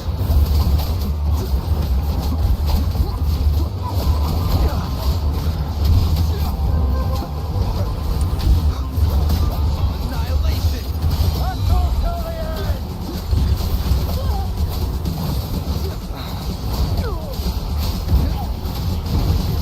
We'll face judgment.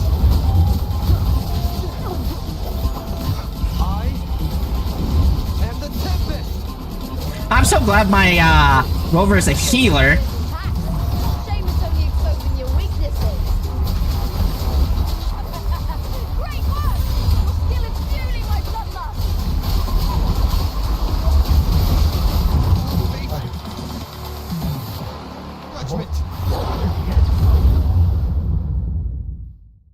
Also, they do upgrade your level to the current story, so you don't have to worry about, like, level caps.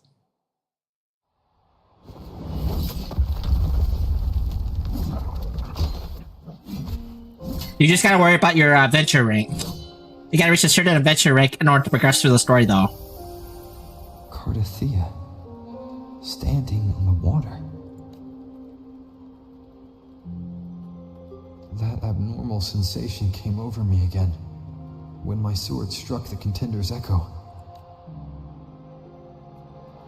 All the echoes in Septimont seem to exhibit unstable power. Huh. Something is definitely off, but it seems like no one else has noticed. Contender Lupa isn't in the Power of Legions anymore. What a shame.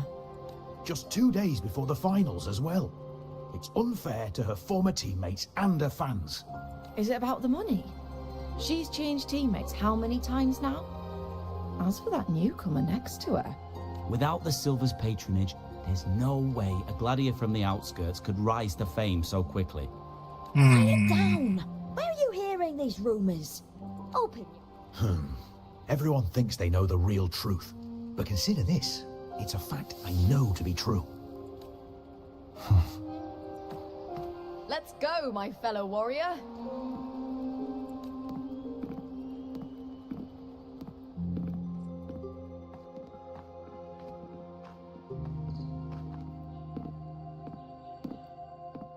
It's all going as planned.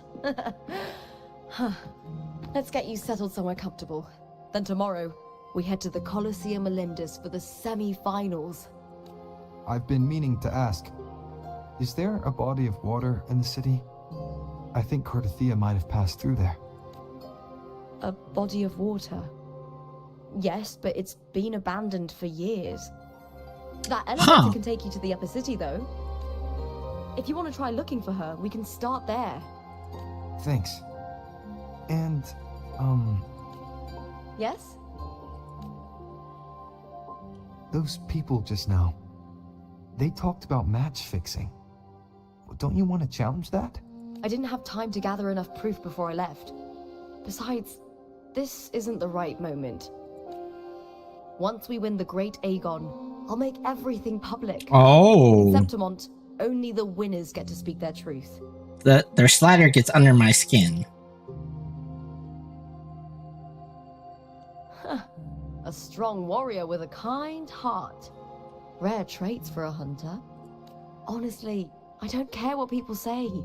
This kind of thing happens every day in Septimont.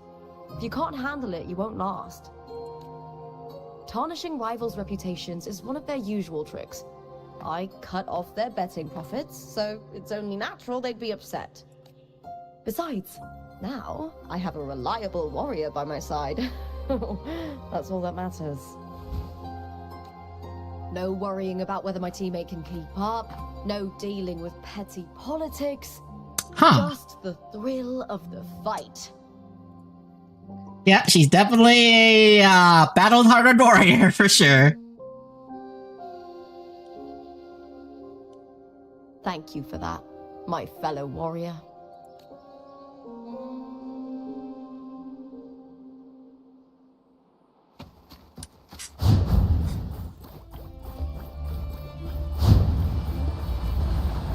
Why would the place you mentioned be abandoned? Because of the first dark tide in Raguna. Oh, you know what a dark tide is, right? Yes. Due to certain safety concerns at the Take time, the elevator inside the main city tower. district was Oh, I cut off dialogue. Dang nabbit. I hate when it does that.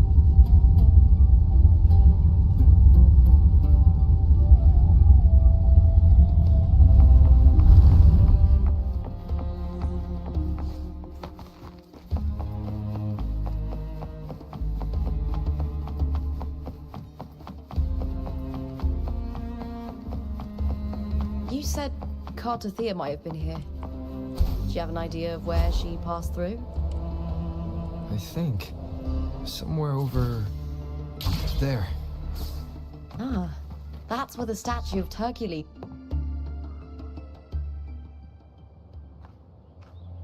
Oh, okay. This is the place. I'll look for Cardathia's traces here. How? Through the connection we share. All right then. I'll wait here. Good luck. You call on power of the Paradigm, calling for one who shares its essence.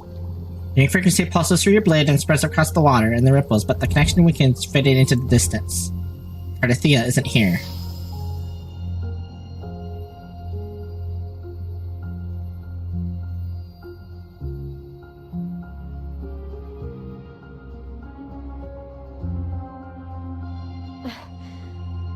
How's it going?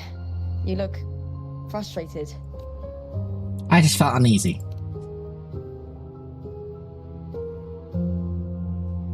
Don't worry. We can follow the lead on Arsinosa. Hercules. His statues once stood tall on both sides of the street, watching over the heroes of Septimont as they set out to hunt. Back then, the chimes drifting up from the city with the finest sounds of glory. Beware of the Kerosaurs lurking below. Those tacit discords will ambush anyone who falls into the water. Are those the city's ruins down there? Yes, remnants of the old district. We rarely use this route since it's too dangerous, but some thrill seekers come here to hunt tacit discords. I'll wait for the dialogue to finish. Speaking of which, this area is actually under Silver jurisdiction. I used to play here as a child. Alright. Cardathia. I've never heard that name before, but it feels strangely familiar. Huh.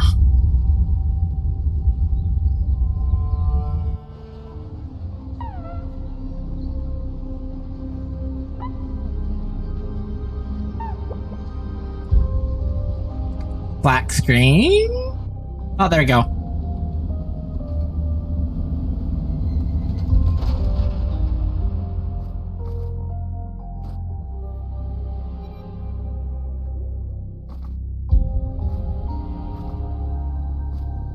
This is Cardathea, by the way, the person the rover's searching for.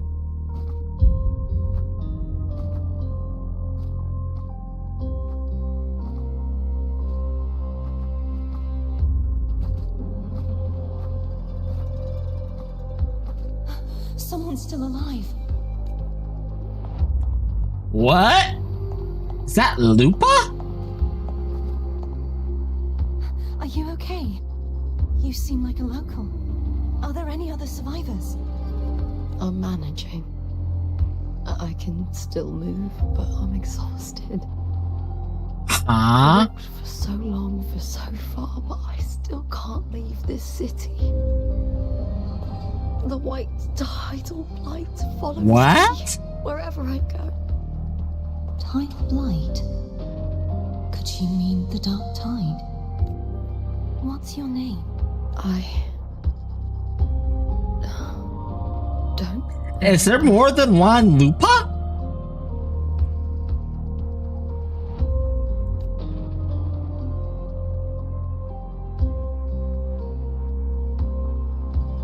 That's all right. Memories can be recovered. And so can your name. I've been through something similar myself, and someone helped me find my way back. I've only just arrived here. Septimond is cloaked in mist. Would you mind sharing with me what you still remember? Go ahead, Church. Are you? My name is Cardathea. I'm Raguna's. I'm a wandering knight from Raguna. A wandering knight?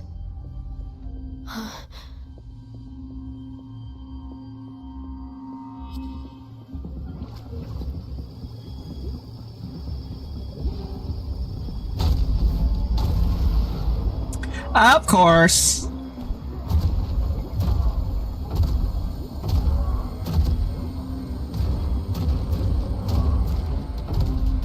Don't worry. I'll take care of them.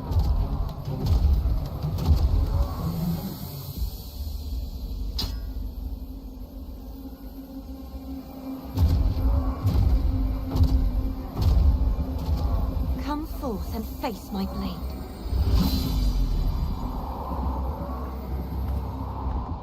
Welcome to my city, Griffon's fortress of Capitolini Hill. That's interesting.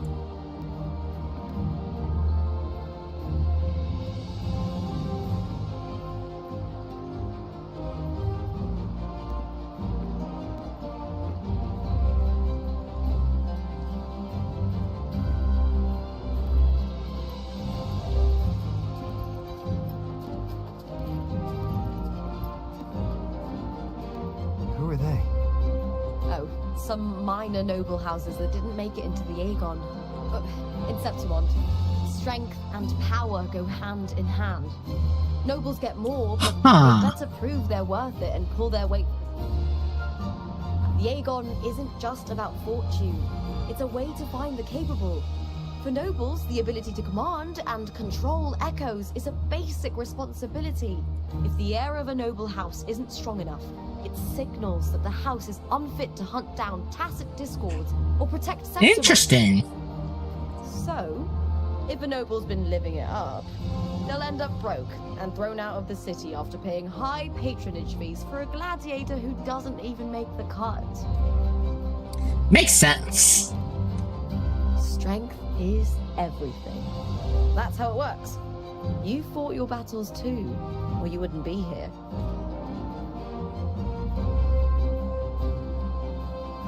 For most Septimontians, the Aegon isn't just an event. It's the training ground nobles and commoners alike have to fight in. The victors show no mercy to the defeated. People here despise weakness, worship strength, and crave glory. Where you come from doesn't matter. Prove yourself, and the crowd will scream your name. The spotlight's yours, the arena's your stage. But if you can't keep up, if you're not chosen,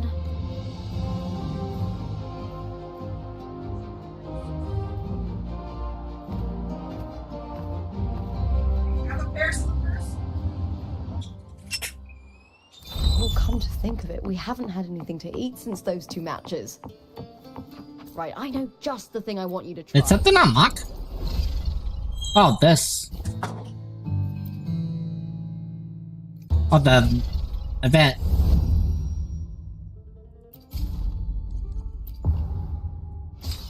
Let me unlock some of my rewards here.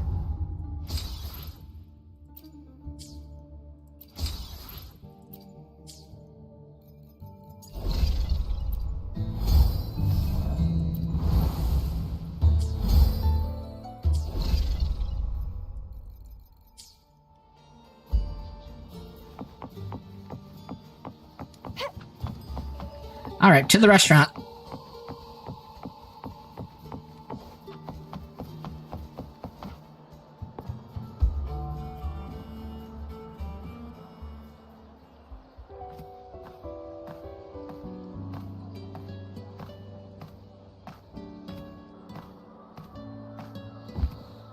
Fulvia! 2 large platters, please, with 2 bottles of Heartpour. Oh, it's Lupa! I heard she left the Bow of Legions. That's enough, folks. You know the rules. No gossip outside the arena. Just dig in. Still got that fire, huh, Fulvia? You should talk. Finally cut ties with the Silvers, eh?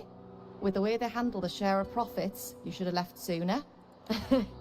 Well, back then, a strong backer was exactly what I needed. Can't say it was all bad. So, this is your new partner. Looks like you can handle yourself. You can tell just by looking? Can't keep a tavern running for long if you don't have a good eye. By the way, Heartpour is sold out today. Guess the celebrity branding really worked. What? Oh, come on! What's Heartpour?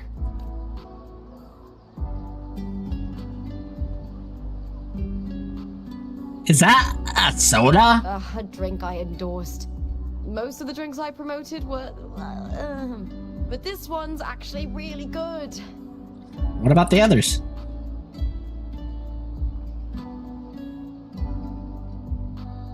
If my name's on it, you don't have to worry about quality. It's just that the taste... Well, let's just say it's meh. At best. Anyway, I'll get you a taste of Heartpour later. For now, let's enjoy the meal.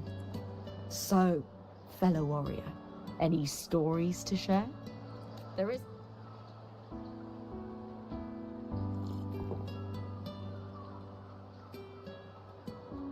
Hey Lupa, got a message from old Abius. He said the new batch of restored footage just arrived, including those about Contender Mia. Oh, thanks! I almost forgot with everything going on lately.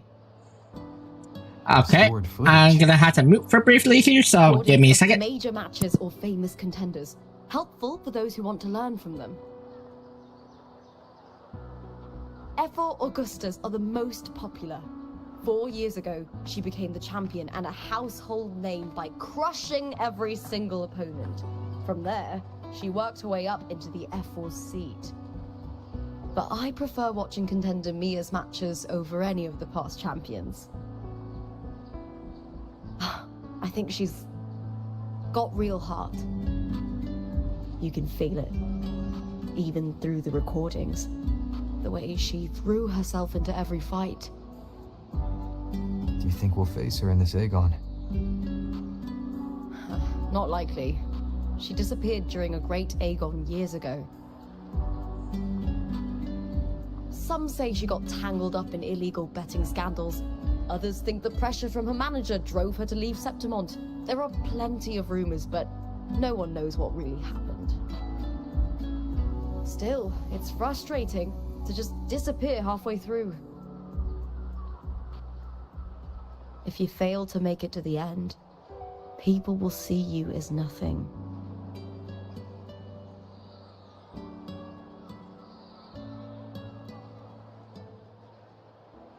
Solace never disappoints. Their dishes hit the spot every time. Now that our bellies are full, time to relax. To Leonidas Hotel. It's the best place for travelers in Septimont. I've got a long-term rental there myself.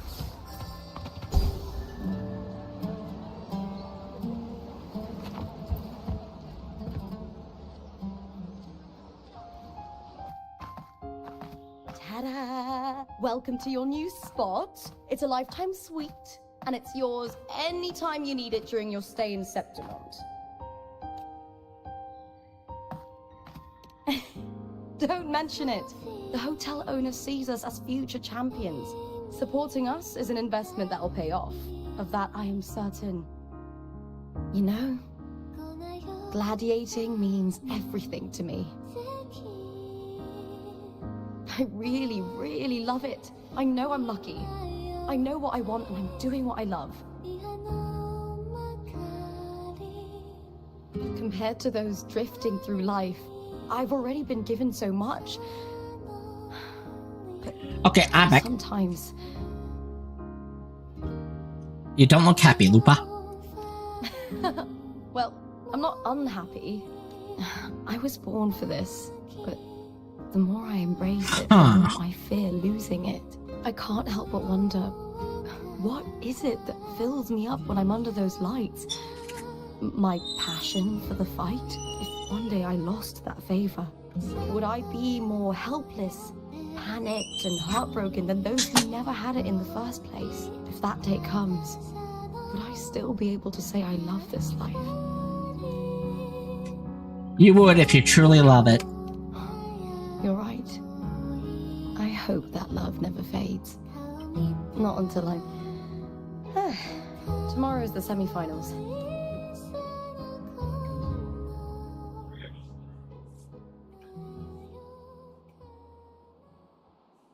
Good night, my fellow warrior.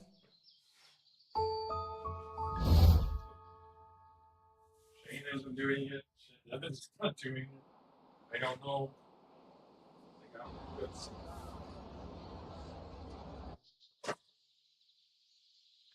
Okay, time to get some rest. You lay down in the soft bed and the phonograph beside you is...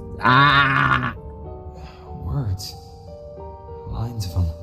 What the... And music coming from above. This is trippy.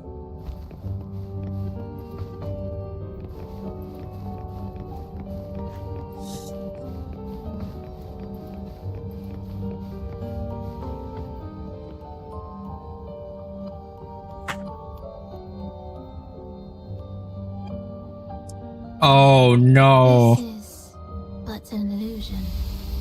One of the nights, one of dreams. Not like the spectacle you saw in the glimmer of the carnival. It's her. I am not your foe, nor can we harm each other, should we so wish. Lay your blade to rest, if only for now. 'Tis a pleasure to see you again, on this special stage. A city wild and beautiful, chasing endless glory. Tell me, does Septimont please you as much as Raguna once did? Let's get to the chase. You're connected to Carthia's disappearance. Ah, so it is she you seek. It appears this special resonator has you rather captivated. Let's take our time. I would like our talk to be pleasant. No one will bother us here. I have an associate who adores the heroic tales told throughout this land. For this reason, the missing girl you seek, and the anomaly you sensed in Septimont, you could call it an obsession of his. Stop beating around the bush and tell me what you really came to say. Every hero's tale begins with a trial. Your wisdom and courage, your compassion and resolve, your hope and madness.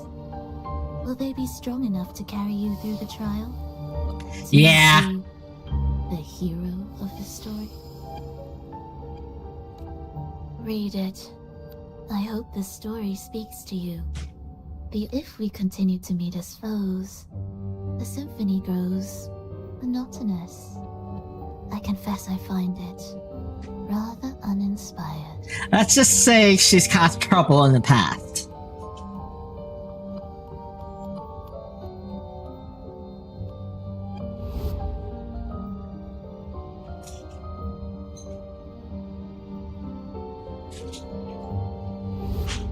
Yeah. I'll ask again, Frolova. What are you doing here in Septimont? Why give me this? I am giving this story a little nudge. As of now, you and that She can basically control the monsters known as tacit discords. So you're not the only overseer active in Renacida.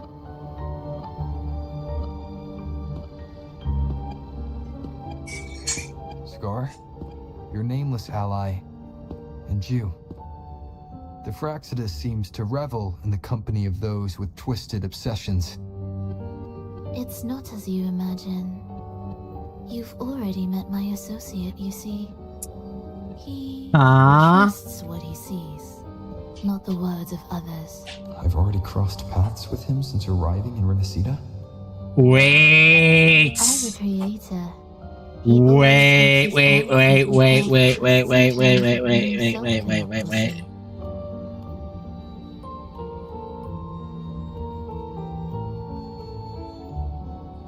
It's not as you imagine. You've already met my associate, you see. He trusts what he sees, not the words of others. So, the guy we met earlier, I think he's part of the Fraxidus.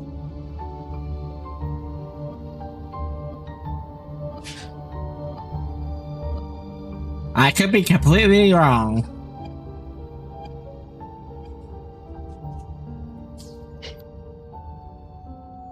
He believes that the closer one stands to the protagonist, the greater their influence over the tale. But the true lead of the story has yet to emerge. I gave you this play so you can see the ending. That gladiator girl will be the harbinger of the dark tide in Septimont. Oh no. All glory will be consumed, and the pride of heroes will dissolve within a blackened maelstrom. This is a short story, one that only lasts 3 days. You could claim the spotlight by ending her life before the curtain falls. Change the ending, and the tragedy is averted. Nope. But should you falter, or worse, warn her of what's to come, the consequences will spiral far beyond anything you can imagine. What you're proposing, I do. Tell me, what reason do I have to trust a word you're saying, Frolova? True. You don't need to trust me. Let my words slip from your thoughts if you wish. As I've already said, the story will unfold as my associate has written it. The choice lies with you. It is a freedom we all hold. Even the wildest imaginations draw from what already exists. So it is with this story. It follows a template, and even its creator cannot escape its confines. Choose wisely, Rover. Time is still on your side. For now, I look forward to your performance in this grand finale.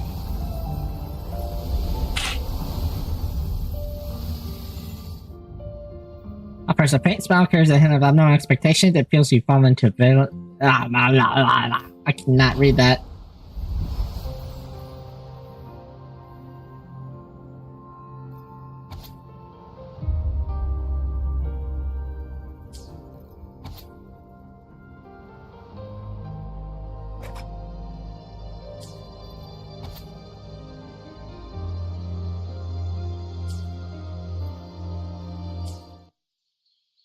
Let's go ahead and leave the hotel room.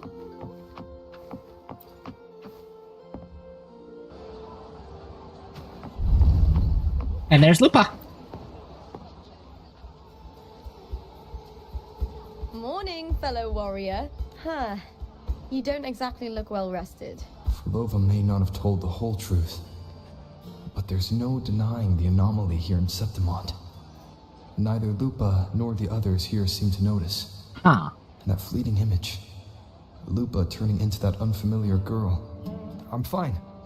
Just a bad dream. Let's get going. Our next stop is the Colosseum Olympus. You got it. Let's get going.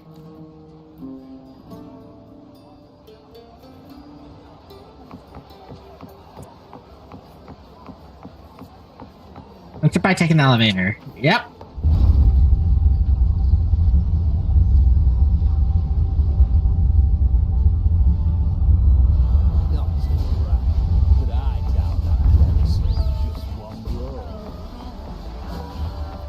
Alright, it's the semi-final match.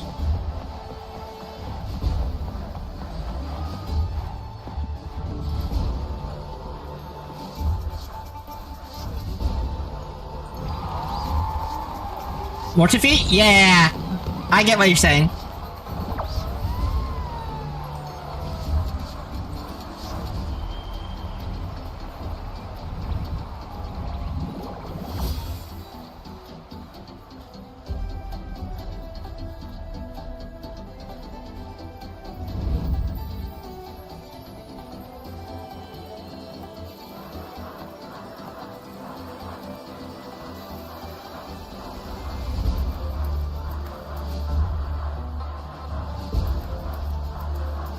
Yep. I know. I said the same thing. As expected, the Silvers chose to face us in the semi-finals. You knew this was coming? Of course. To them, it's a provocation. And if Dominant Julia must be here, she wouldn't miss a moment like this. She's shrewd and exceptionally capable, but arrogant to the core. She's convinced that she's always right. She doesn't believe in talking things through. To be honest, I love the post weapon. We don't need rigged matches to win. We'll win with pure strength.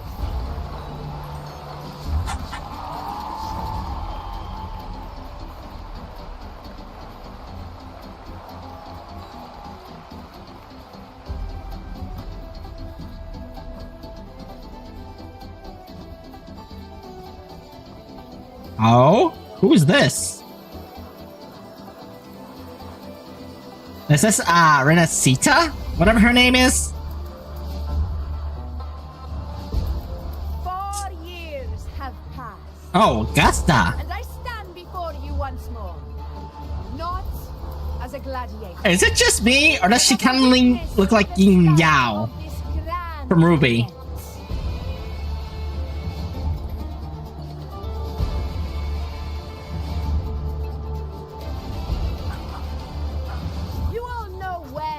Gladiatorial combat is the lifeblood of our ancient and mighty city. Seize power and fight for victory. Ah. Once, we fought to survive from the seas. That same instinct courses through our veins today. The instinct to face fate head on. Remember, those who cling to glory without the strength to defend it will... Warriors, by the eternal sun, may your courage honor Septimont and prove your loyalty to its spirit. I look forward to the rise of new heroes in this... Let the Aegon begin. So this is the semi-final match. I'm curious to see how the finals will go.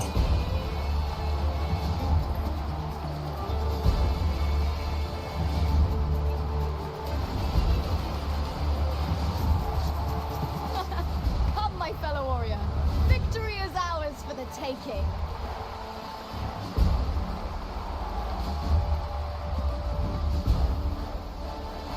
Oh, I get to... I was gonna say, am I gonna use my characters or do I still gotta use Rover? No, still Rover.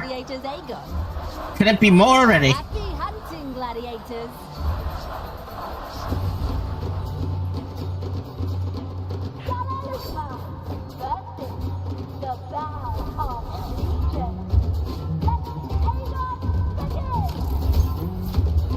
Let's do this. Let's settle this, Emilio. Fair and square.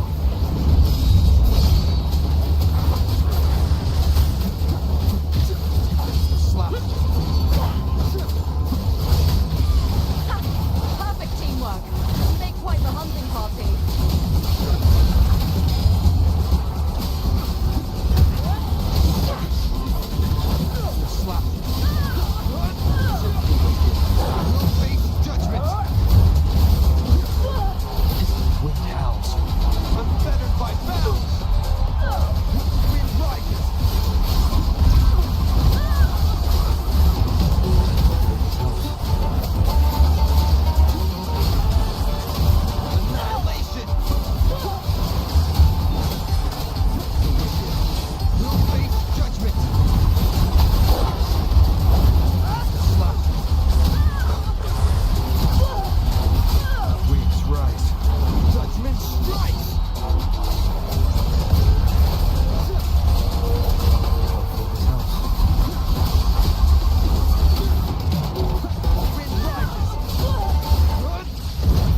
Oh.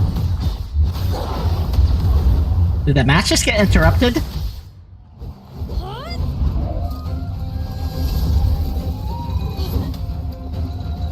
Wait, what's going on with your weapon?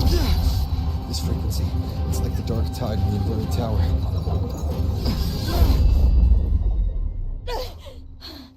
Thanks, my fellow warrior.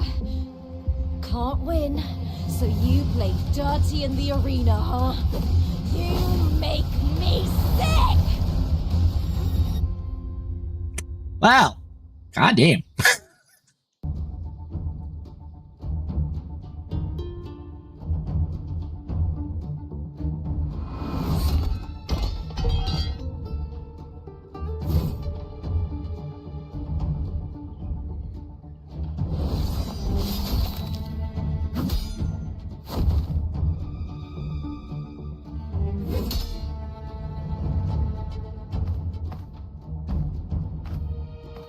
Esteemed Ephor, I must bring a grave matter to your attention. Huh? In this very match, the Silvers stooped to underhanded tactics. Speak plainly, gladiator. This spear, it was a gift from Domina Julia, head of House Silver when I first joined the family. Back then, I trusted the Silvers completely, never once doubting their intentions. That is, until gotcha. I chose to leave them not long ago.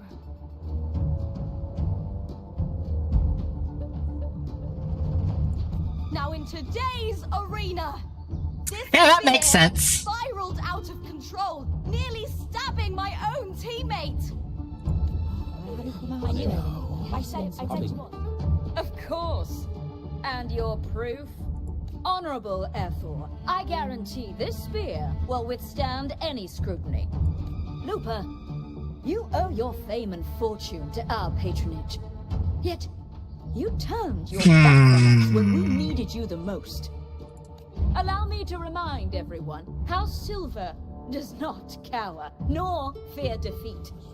In past Aegons, we have constantly led in victories. Even if we lose, she's a little too arrogant. Be expelled from Septimont. So tell me, Lupa, who is truly desperate to destroy whom? A lone gladiator cut off from her family, or a house as powerful as mine? She's too arrogant. She needs to be knocked down a peg.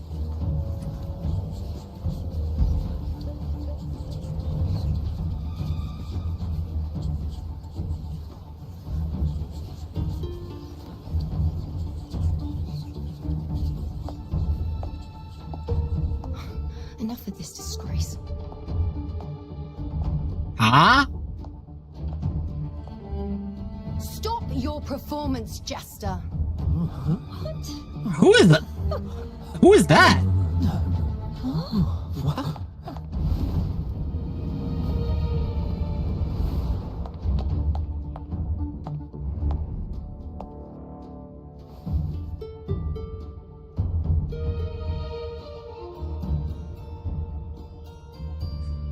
That was quite the entrance. That's Yuno, the priestess of Septimont. She rarely leaves the temple and only shows up accompanying Ephor Augusta. Yeah, I break. The heroic spirits of the moon and stars have long seen through it. These hollow lies taint Septimont's sacred arena. Give me a second. I gotta stretch. Oh.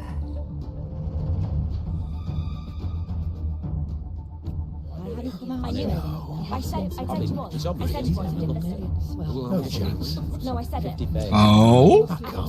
It's typical, isn't it? Augusta, banish the Silvers from Septimont.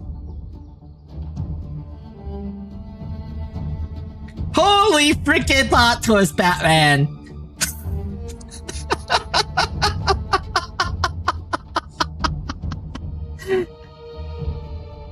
Wow! That's like more than just a peg. They just got totally... Wow. Okay, so apparently she's like a high priestess of a temple in this area, and her word is almost law, essentially. And she's just basically saying, banish the Silvers from Septimont.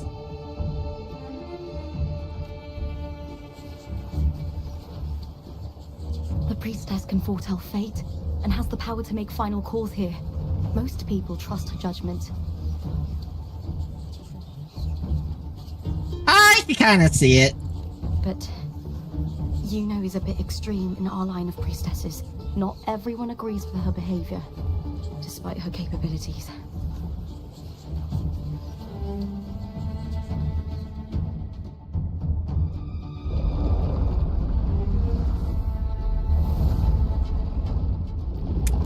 I'm curious. What's gonna happen?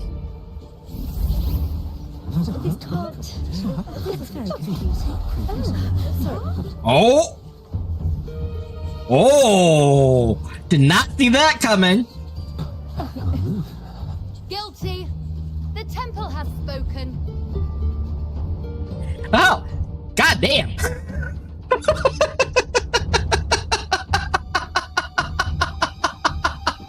Wow! That was a plot twist and a half.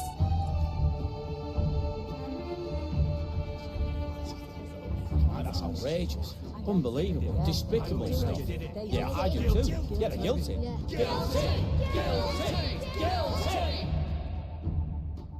Julia Silva, you know the weight of your Wow. actions.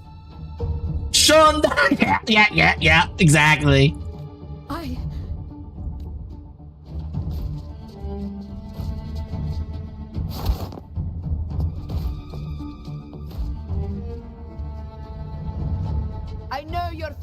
once stood as the cornerstone of this city.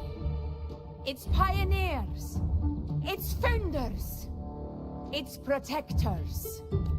For centuries, the Silvers fought bravely in the hunting grounds, defending Septimont from tactical discards. Ha! Her voice actor, I guess, is kind of Scottish. But today, you dishonor their legacy. Do not disgrace them further, Julia. Leave Septimont. Do not ever return.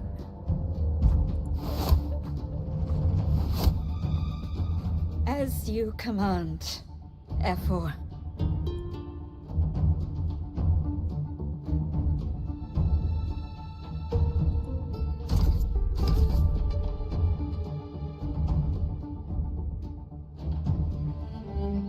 Wow.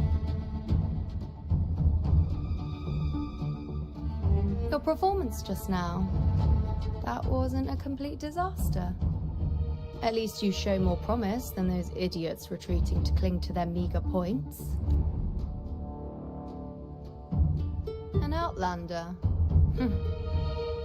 Fight well, both of you. Do not disappoint me or Augusta in tomorrow's final. She knows who he is. That's a look if I know who you are. Time before the other semi-final concludes. Let's head to the lounge for a break. Don't blame me for that one. She kind of does.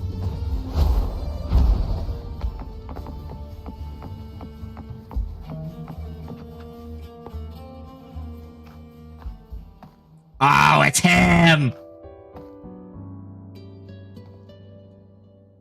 Let me cut to the chase. The Silvers are finished. Efor Augusta's swift decision sealed their fate. But don't tell me you had no part in this. Who's to say? How could I predict Domina Julia would tamper with my spear? Regardless, House Silver has been banished. Even if they deceived you first, you still left their team without a word and violated your contract. You can't deny that. Skip to the end, Kartor. You're not here to catch up or spread gossip. Oh, fine then. I handled the Silver's sponsorship of the Bow of Legions, and I can ensure the damage to your career is minimal. In return, I'll be your event manager for the next year. Deal. But we'll need new terms. I trust you'll draw up a contract that satisfies me, Kartor. Always ready to squeeze an opportunity, aren't you, Lupa? The Silvers lit the spark, but you turned a blind eye to what was happening. Don't fool yourself, Kartor. You're complicit in this too. Fine. We'll do it your way. Wait! You didn't come to me just for money, did you? Sus. Sus, 100% sus. Efor Augusta, the fiercest hunter in the grounds, our queen. If there's a storm brewing in Septimont, I intend to find the right place to take shelter. Yeah. Finally some peace. What a day.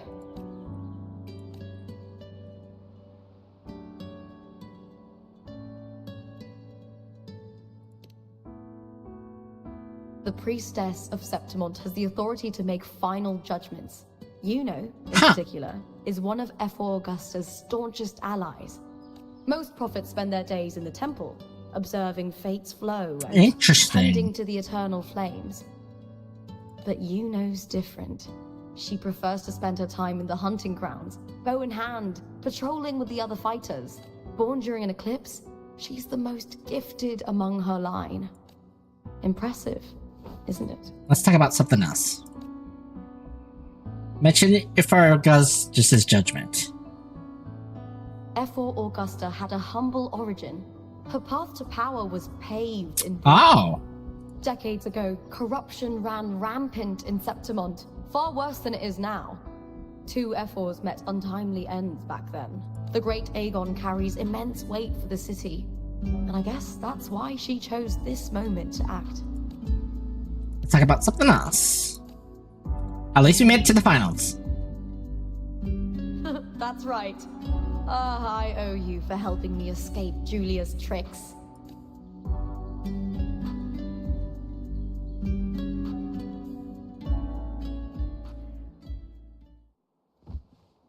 That fleeting frequency, it was similar to the Thenodians.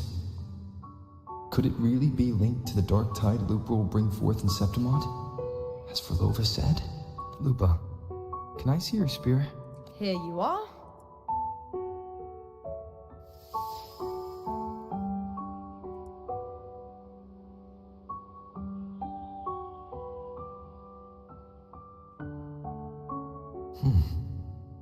I can't feel that abnormal frequency anymore. Huh. Lupa, does Domina Julia believe in the Sentinel? Well, if anything, she despises the acolytes in Raguna. Her obsession with titles is for the glory that comes with them. Interesting. She prides herself on being the perfect Septimontian. It's highly unlikely she'd believe in the Sentinel. I see.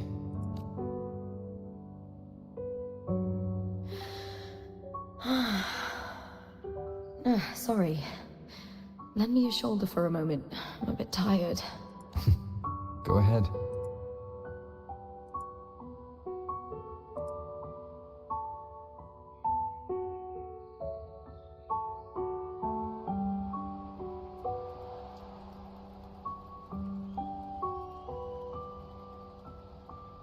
Oh, wow.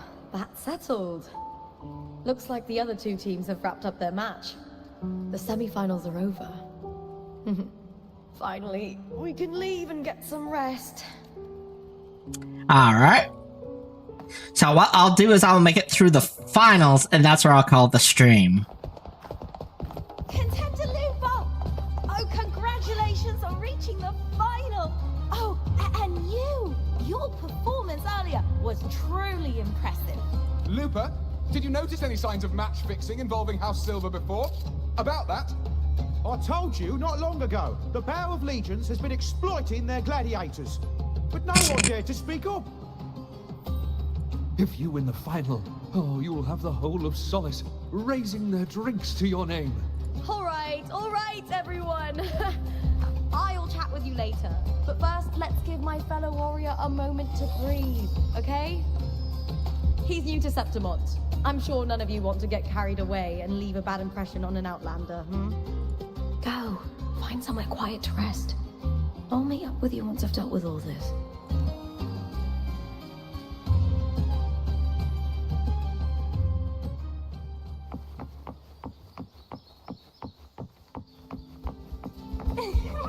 No entry.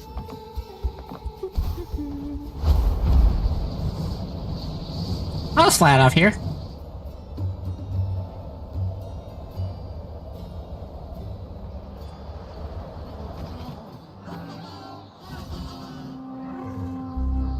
I do like that new movement system, though. That is nice. Lupa. It was the Thenodian and Dark Tide frequencies I sensed in her weapon. If only for a brief moment. She thought it was just the Silva's dirty trick, and didn't notice its connection with the Thenodian. Oh. Frolova said her associate can weave fate and stories. If that's true, but it's unlikely he can freely bend the fabric of reality. Fraxidus would have overrun Solaris long ago if he could. Either Septimont exists outside reality, What? or if this isn't the real world, I could take more drastic actions. But if it is, killing Lupa would be an act I could never take back. The best approach is to stick to my original plan. Wait for Arsenosa to appear in the final. That's my lead to Cardathea. I also sense Cardathea's frequency on Lupa too. If she's here, she's making moves, just like I am. In the meantime, I need to figure out that Overseer's limits. The longer this lasts, the more anomalies are bound to show. True. Boss, why the long face, huh? Something getting you down? Buling, why are you here? I'm here for sightseeing. How could I miss the Great Aegon? It's Septimon's signature event.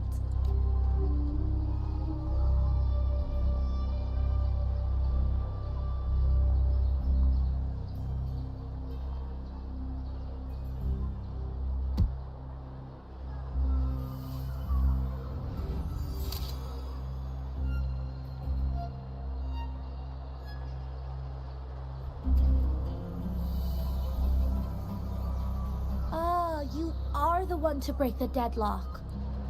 What? You've noticed it, haven't you, boss? Septimon is caught in some anomaly.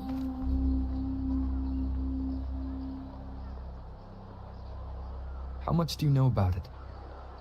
This is our second time meeting, Buling. That can't be a coincidence. I can feel it, but I don't know where it's coming from. Every time I get close, it slips away like smoke. But now, I'm sure of it. If I want out of this mess, I need to borrow some of your muscle. Oyo. But Taoists have their rules, can't say too much. But helping you helps me. A little nudge is no big deal, right? Here, take this. A little something from me to you. A good start for us. Anyway, it's on me, no charge.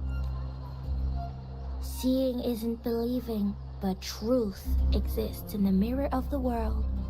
Go ahead, see for yourself. Interesting.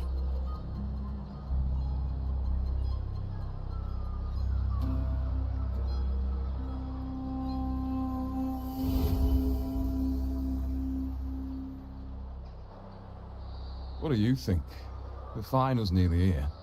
Will contender Mia claim the title? It's done well so far, but her track record has been shaky.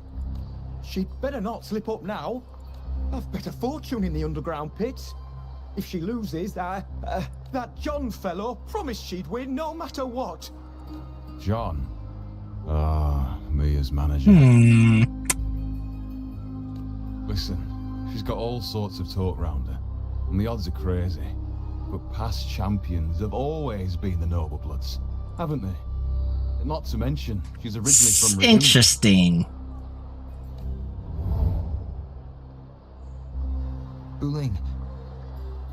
She's gone. She's gone again. I remember Lupa mentioning a gladiator named Mia. She disappeared years ago during a great Aegon. Frulova said the story only lasts for 3 days. Oh. During the final.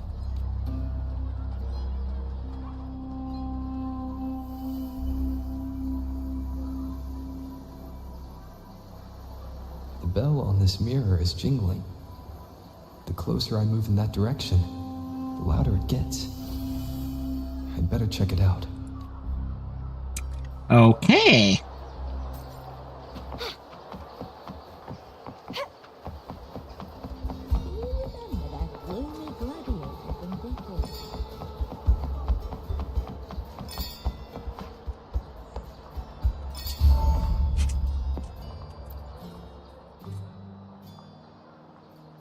John, how many more times must we go through this? I know you can't bear to lose your golden goose, but Mia's completely lost it. Easy, easy. Haven't I already compensated you?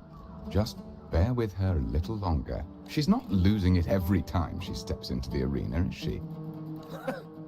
She's not the only one under pressure. Tell me, how can I trust a fighter like her to win the final? I know Mia's unraveling. The hallucinations, the hysteria. Did you know she cries in the lounge? Can you believe it? She can't even connect with the audience, including her fans. What use is being a great fighter if you can't hold the crowd? We have no choice. The people of Septimont want to see her fight. If we take her out, the complaints will bury us. The star from Raguna, the champion. Interesting. That headline alone prints money. Very interesting.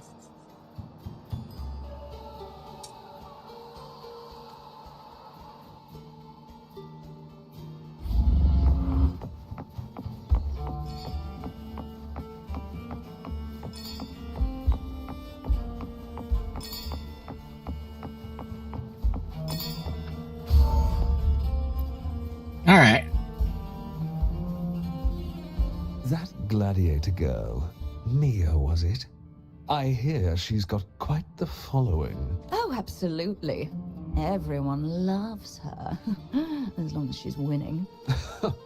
Before the great Aegon, I remember her performance was abysmal. Hysteria, for someone with her fighting skills, it's shocking how far she fell. Her value plummeted to rock bottom. I thought she'd be done after that, but then that John dragged her out of the mud. Oh, yes, it's tragic, really. Poor Mia. John will wring every last credit out of her. How pitiful. My dear Lucius, you've surely heard about the underground pits by now, yes? Oh? What are you thinking? The commoners who bear grudges against the Senate, the vultures circling the prophet. They're eager for chaos, bloodshed, and sacrifice. Delightful. Nothing like a bit of spectacle and strife to pass the time, is there?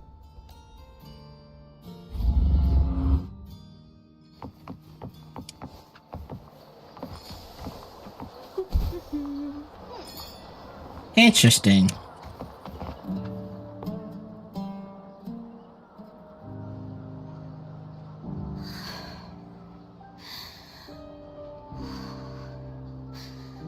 Oh? Mia,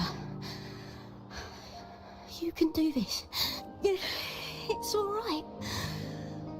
I'll be fine. It hasn't been all bad. I've met people who've supported me. They've cheered me on since I first stepped into the arena. But I know my limits.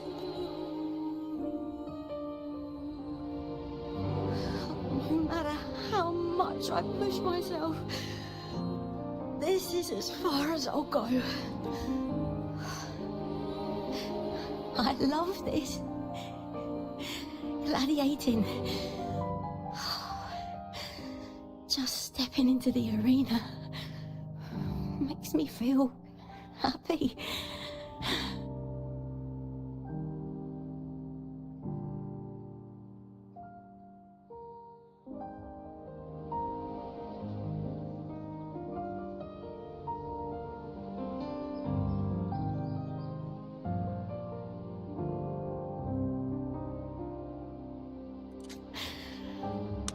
But here, I can't treat it like a hobby. Interesting. And I want to be seen, to hear them cheer for me. And I need the money. Oh, divinity above. I hope I won't let anyone down.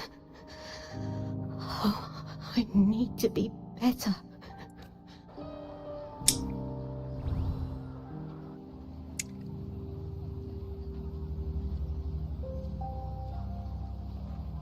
Well, that was, something. To say the least.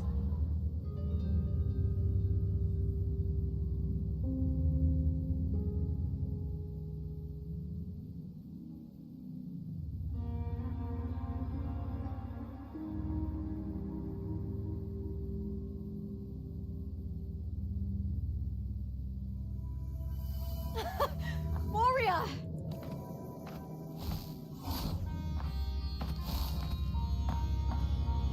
For an instant, I felt it. The Thrunodian's frequency again. Whew. I've finished talking with them. Let's go back. Oh, almost forgotten. Aww. This is for you. The harpor I wanted you to try before. Chilled is the best way to have it.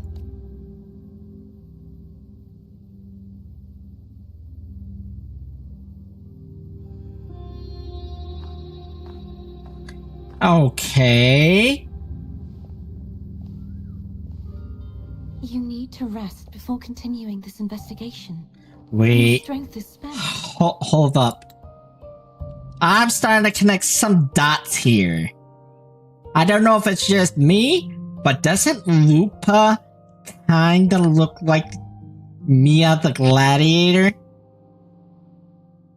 I could be totally wrong. They could be the same person, but in two separate bodies.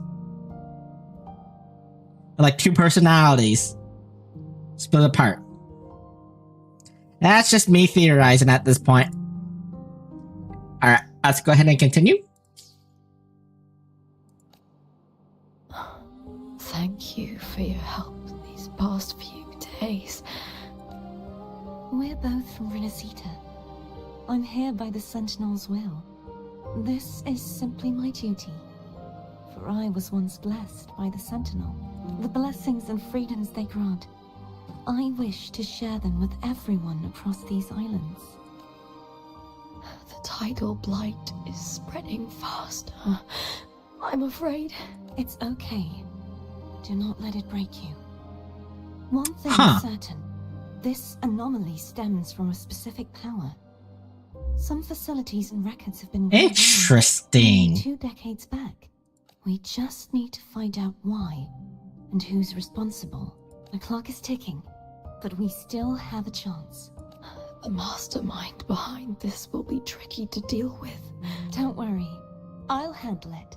Compared to the darkness that once whispered in my ears, a tangible enemy is easier to face. Besides, the Righteous One will notice this anomaly when he arrives.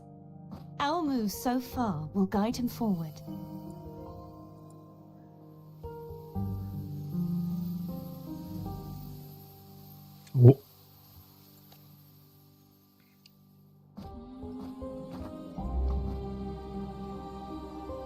You really trust him, don't you?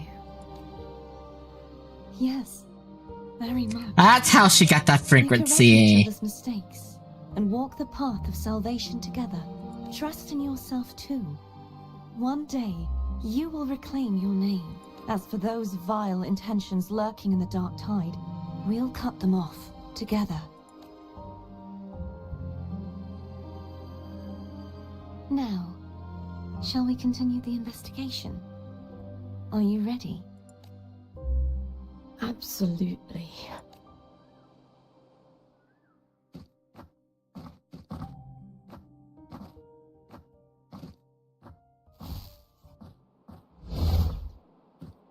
Ah! There it is again.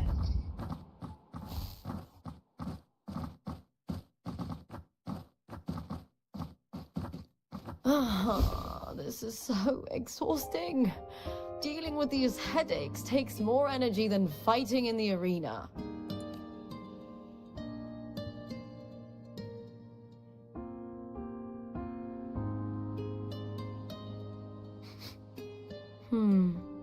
What is it?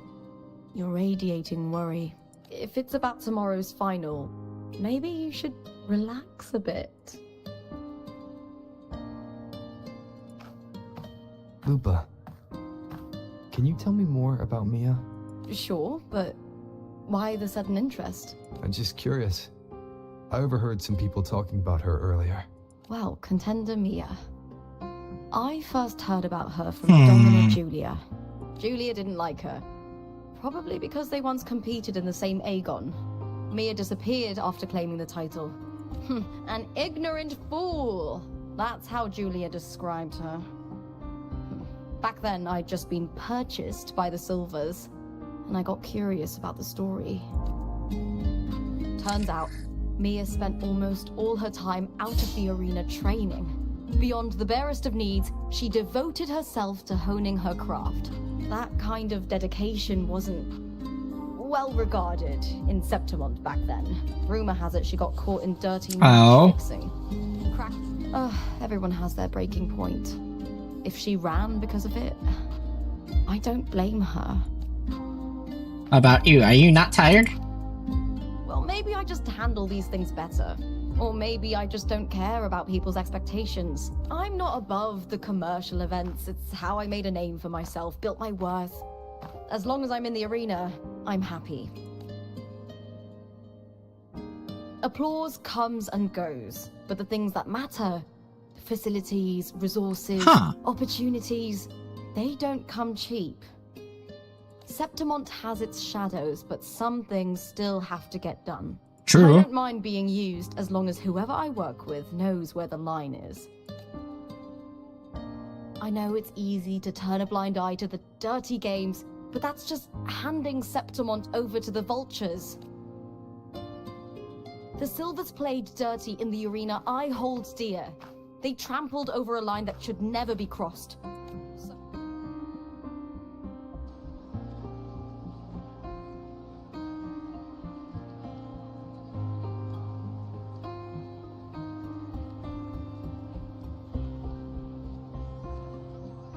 Look at it. How beautiful. Yeah.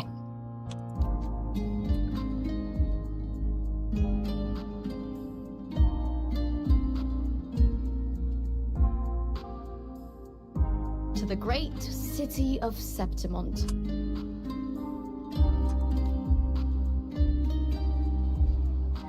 Lupella speaks with you a little longer before leaving. The flood of new information leaves you weary and quickly fall asleep. Today's the final. Let's go. All right. May Time to head to the ours, finals. And may you find the one you've been searching for.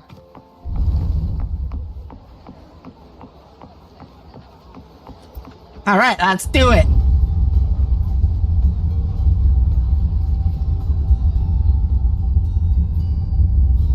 Not to brag, but I down that parasol with just one blow. All right, finals. Here we go.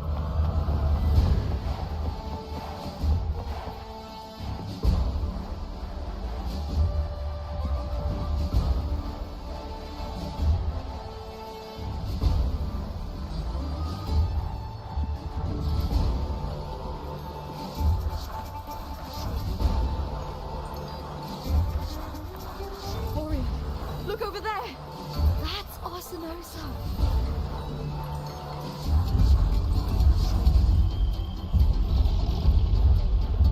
Nani? What the heck is it? So that's the guardian echo of Septimont. There's something different about this Arsinosa compared to the one I saw confronting Cardathea.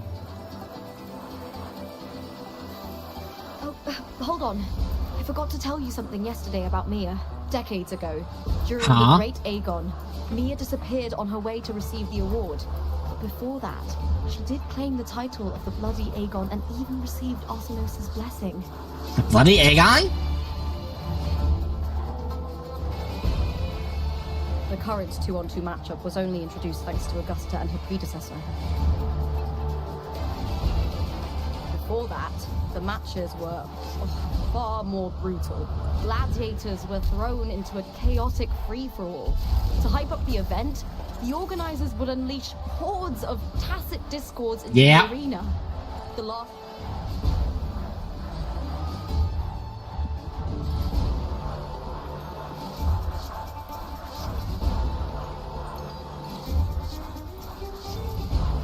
At least, changes have been made since then. Refined by flames and tempests, all that endures eventually becomes part of Septimont's legacy. The day of the final is here. Arsinosa watches, and her significance is known to every Septimontian. It is etched in chronicles. If you seek the glory of Arsinosa's blessing, then fight with everything you have. Show me if any of you four possess the strength to earn the Guardian's recognition.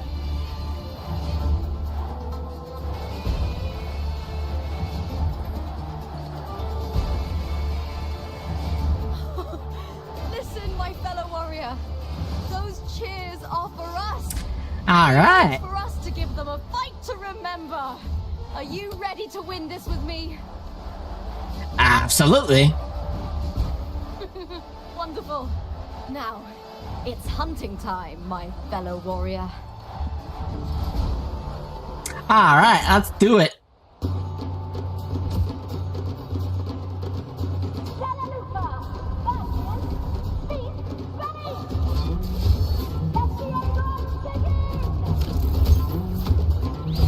strange. I feel that same tangled, colliding sensation again.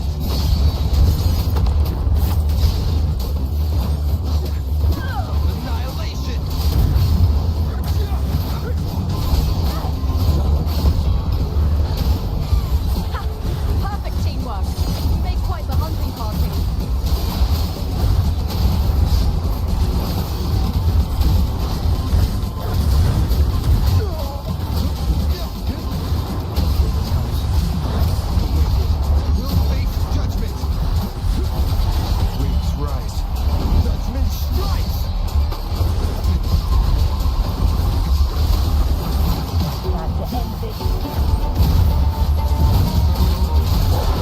I gotta get rid of the big beast first.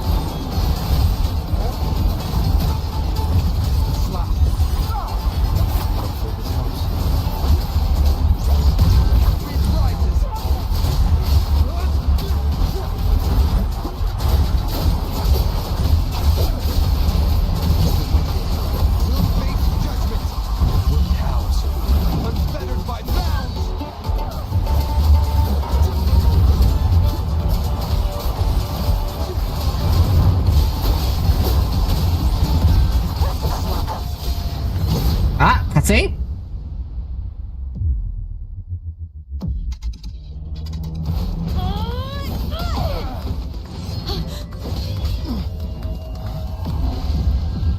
What the?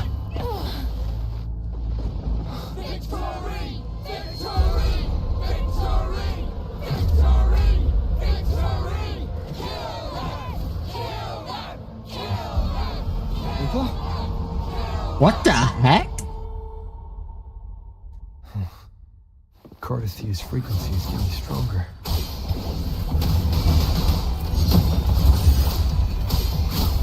Okay. I never doubted that he would end up here.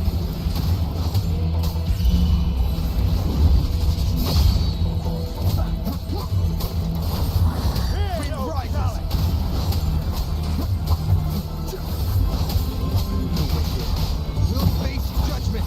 Just as he once came to know, filling that dark tower with light. What the heck is going on?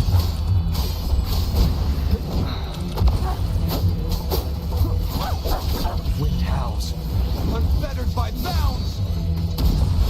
He has already given us salvation. And now, though we stand apart, we still fight together. Ow, ow, ow, ow.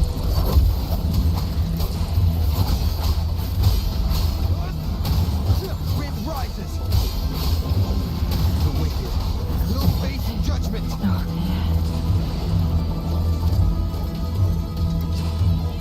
That was interesting.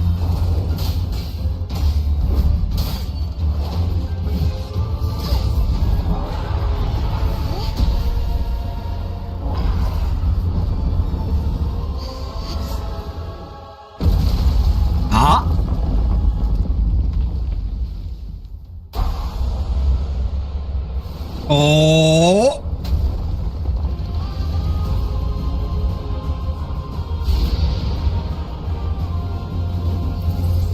Oh yeah, by the way, she has two forms.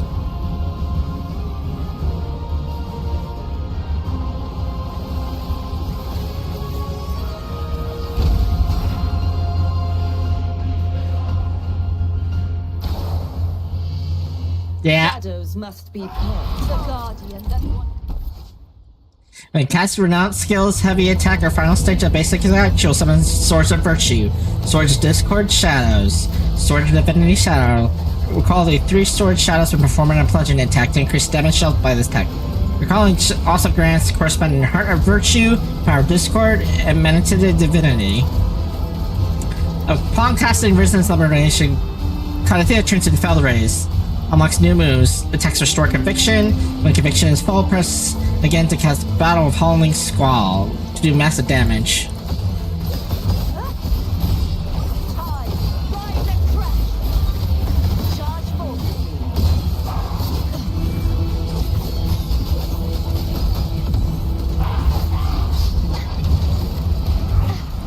The trial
no energy to dodge.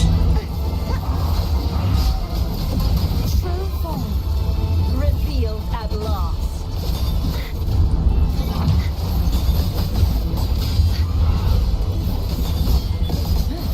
Torrent charge forcibly.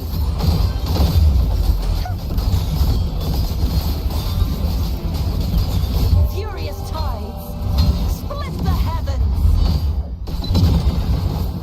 Heavens descend.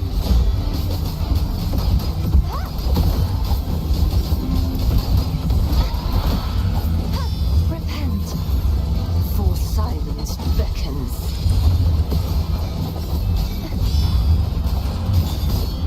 Charge forward.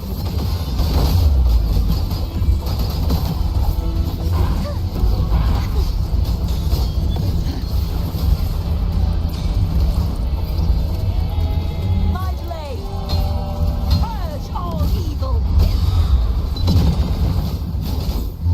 Ah, okay.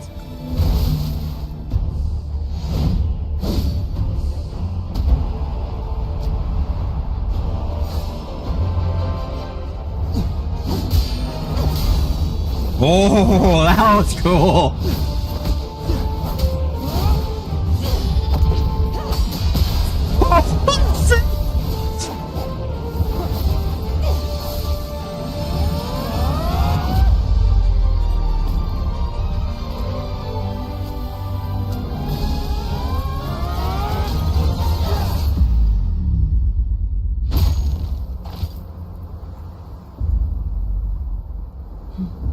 That was epic.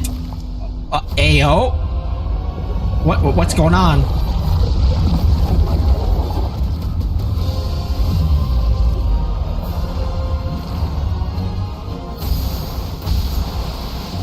Ah!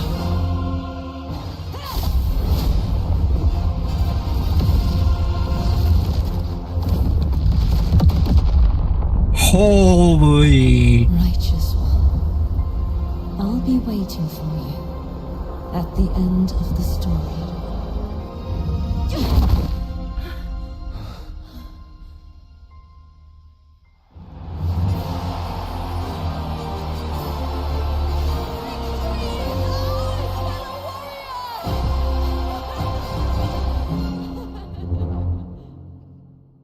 Okay, that was epic. That cutscene right there. Whew.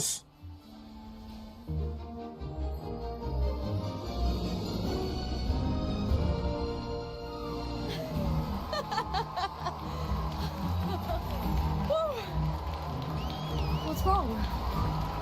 You seem like you're somewhere else. Lupa, how did we win? We defeated our opponents?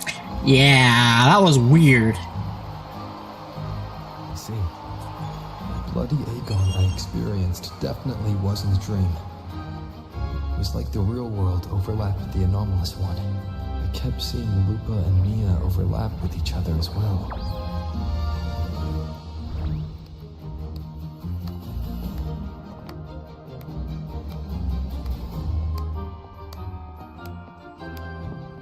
Brilliant performance, warriors.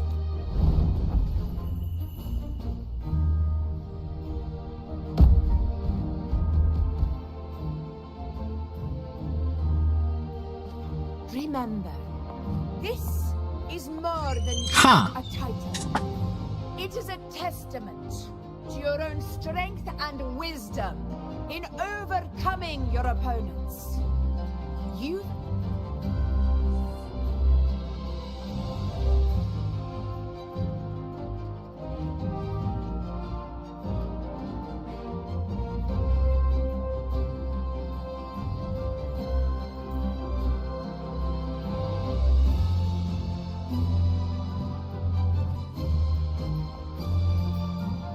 Oh, interesting. I'm noticing the pen is split into two halves. That's interesting. This medal once belonged to a single champion, the last survivor standing in the ring. but I divided it into two. To remind you that just as we fight alongside echoes, the glory of Septimont is upheld by heroes who support one another. To remain steadfast. Fighting alone is commendable. However, true strength lies in protecting those True. beside. The high tide draws near. I want all warriors heading to the hunting grounds to remember. True. Very true.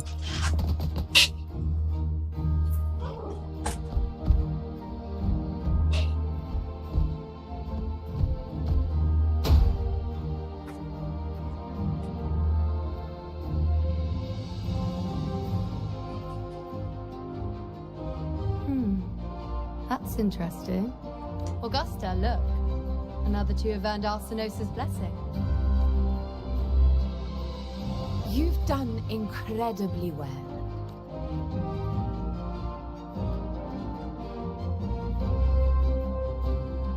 As a gladiator, it's a great honor to claim the title with you. Let's savor this moment of glory and joy.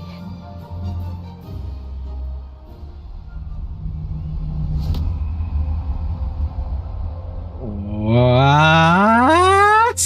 What's going on now? Hey, yo.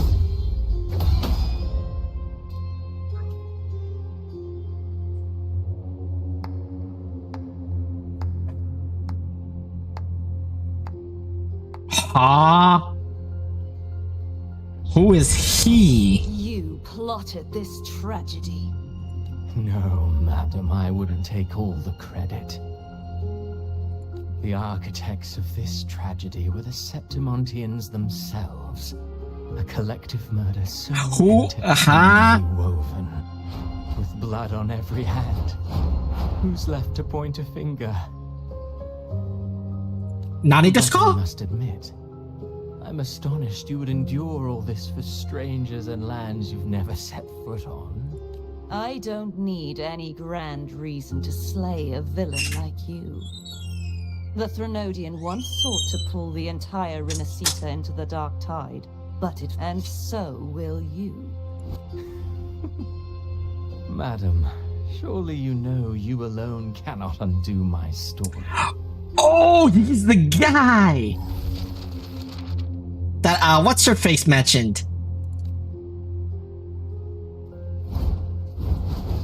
Alone.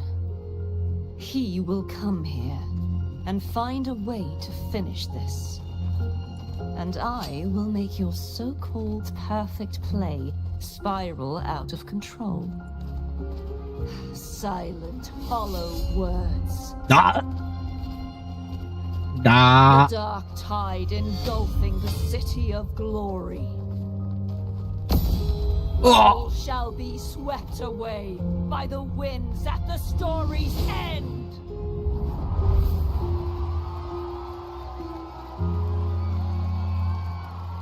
Wow.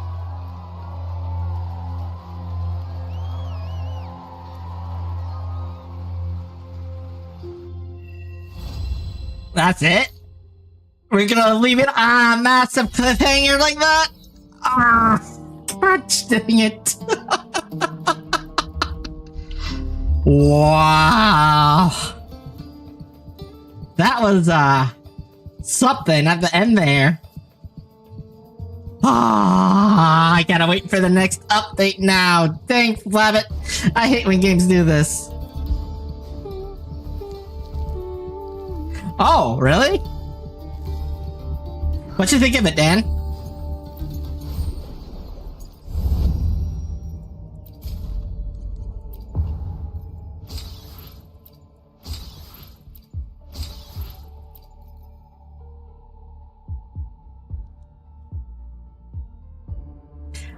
I was reacting to it earlier.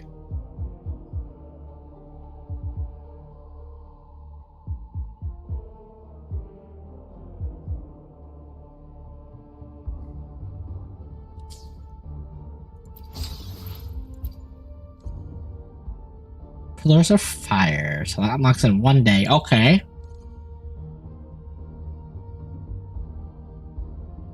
Oh god, I don't know if I can do it. I haven't done that in so long. Hold on a second.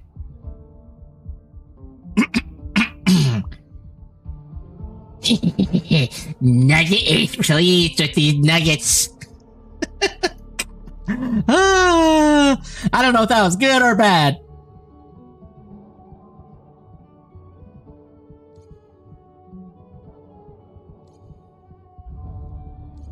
I haven't done that in such a long time. Alright, anyway, let me...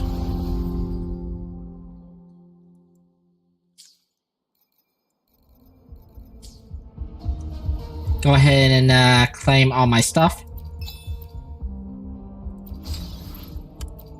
There we go.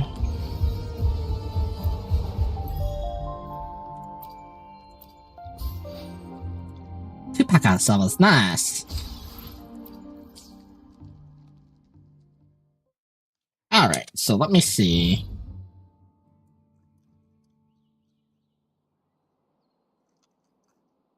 I'm just gonna go to that fast travel point. Nice. So yeah, Dan, so what do you think of it? Honestly, I'm pretty much typed for it. I still got all this quests to do. Jesus.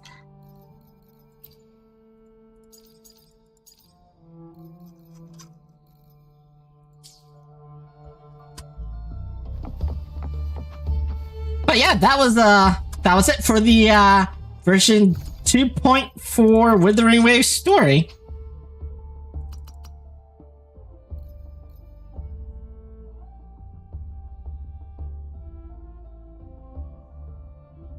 Yeah, I know, right? That was interesting to me as well.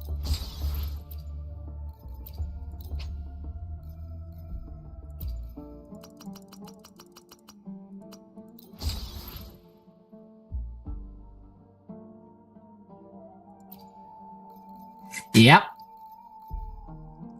That was a little freaky to me, not gonna lie. The way they designed that trailer and the way it was yeah, that was really weird. But I'll talk to you later about it. So right now I'm gonna end the stream here, guys. That was the plan to go through the story mode. Let's go ahead and find someone to raid on Twitch. Let's see. Who is online we can raid?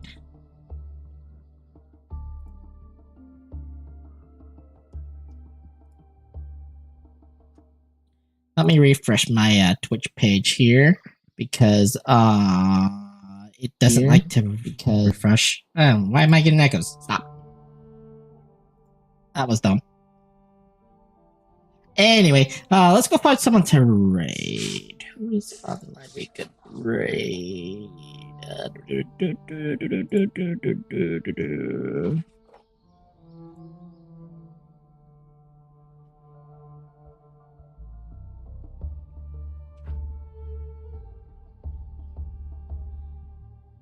Let me see.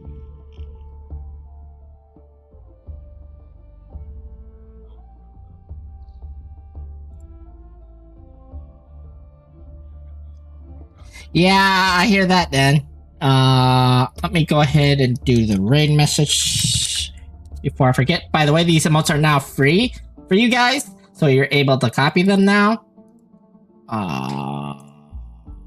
Let's see. Who haven't I raided in a while?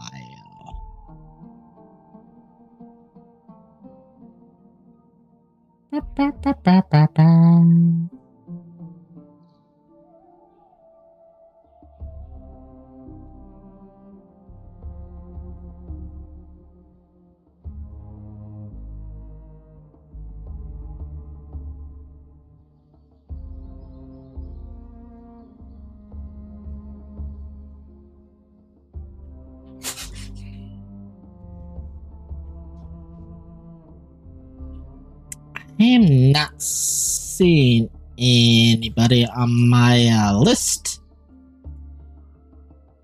here.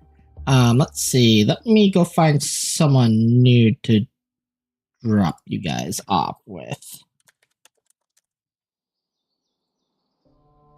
They're also going to be playing Withering Wave, so let's go send you to someone else. Let's see.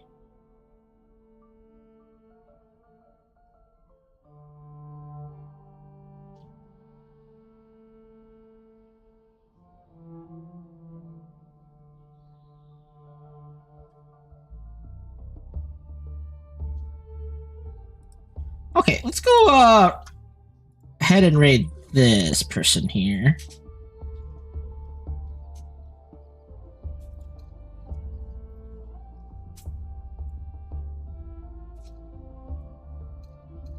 Called the Love Kit. They are doing Withering Waves as well. Right, well, I think that is where I'm gonna call stream for now. Oh, never mind.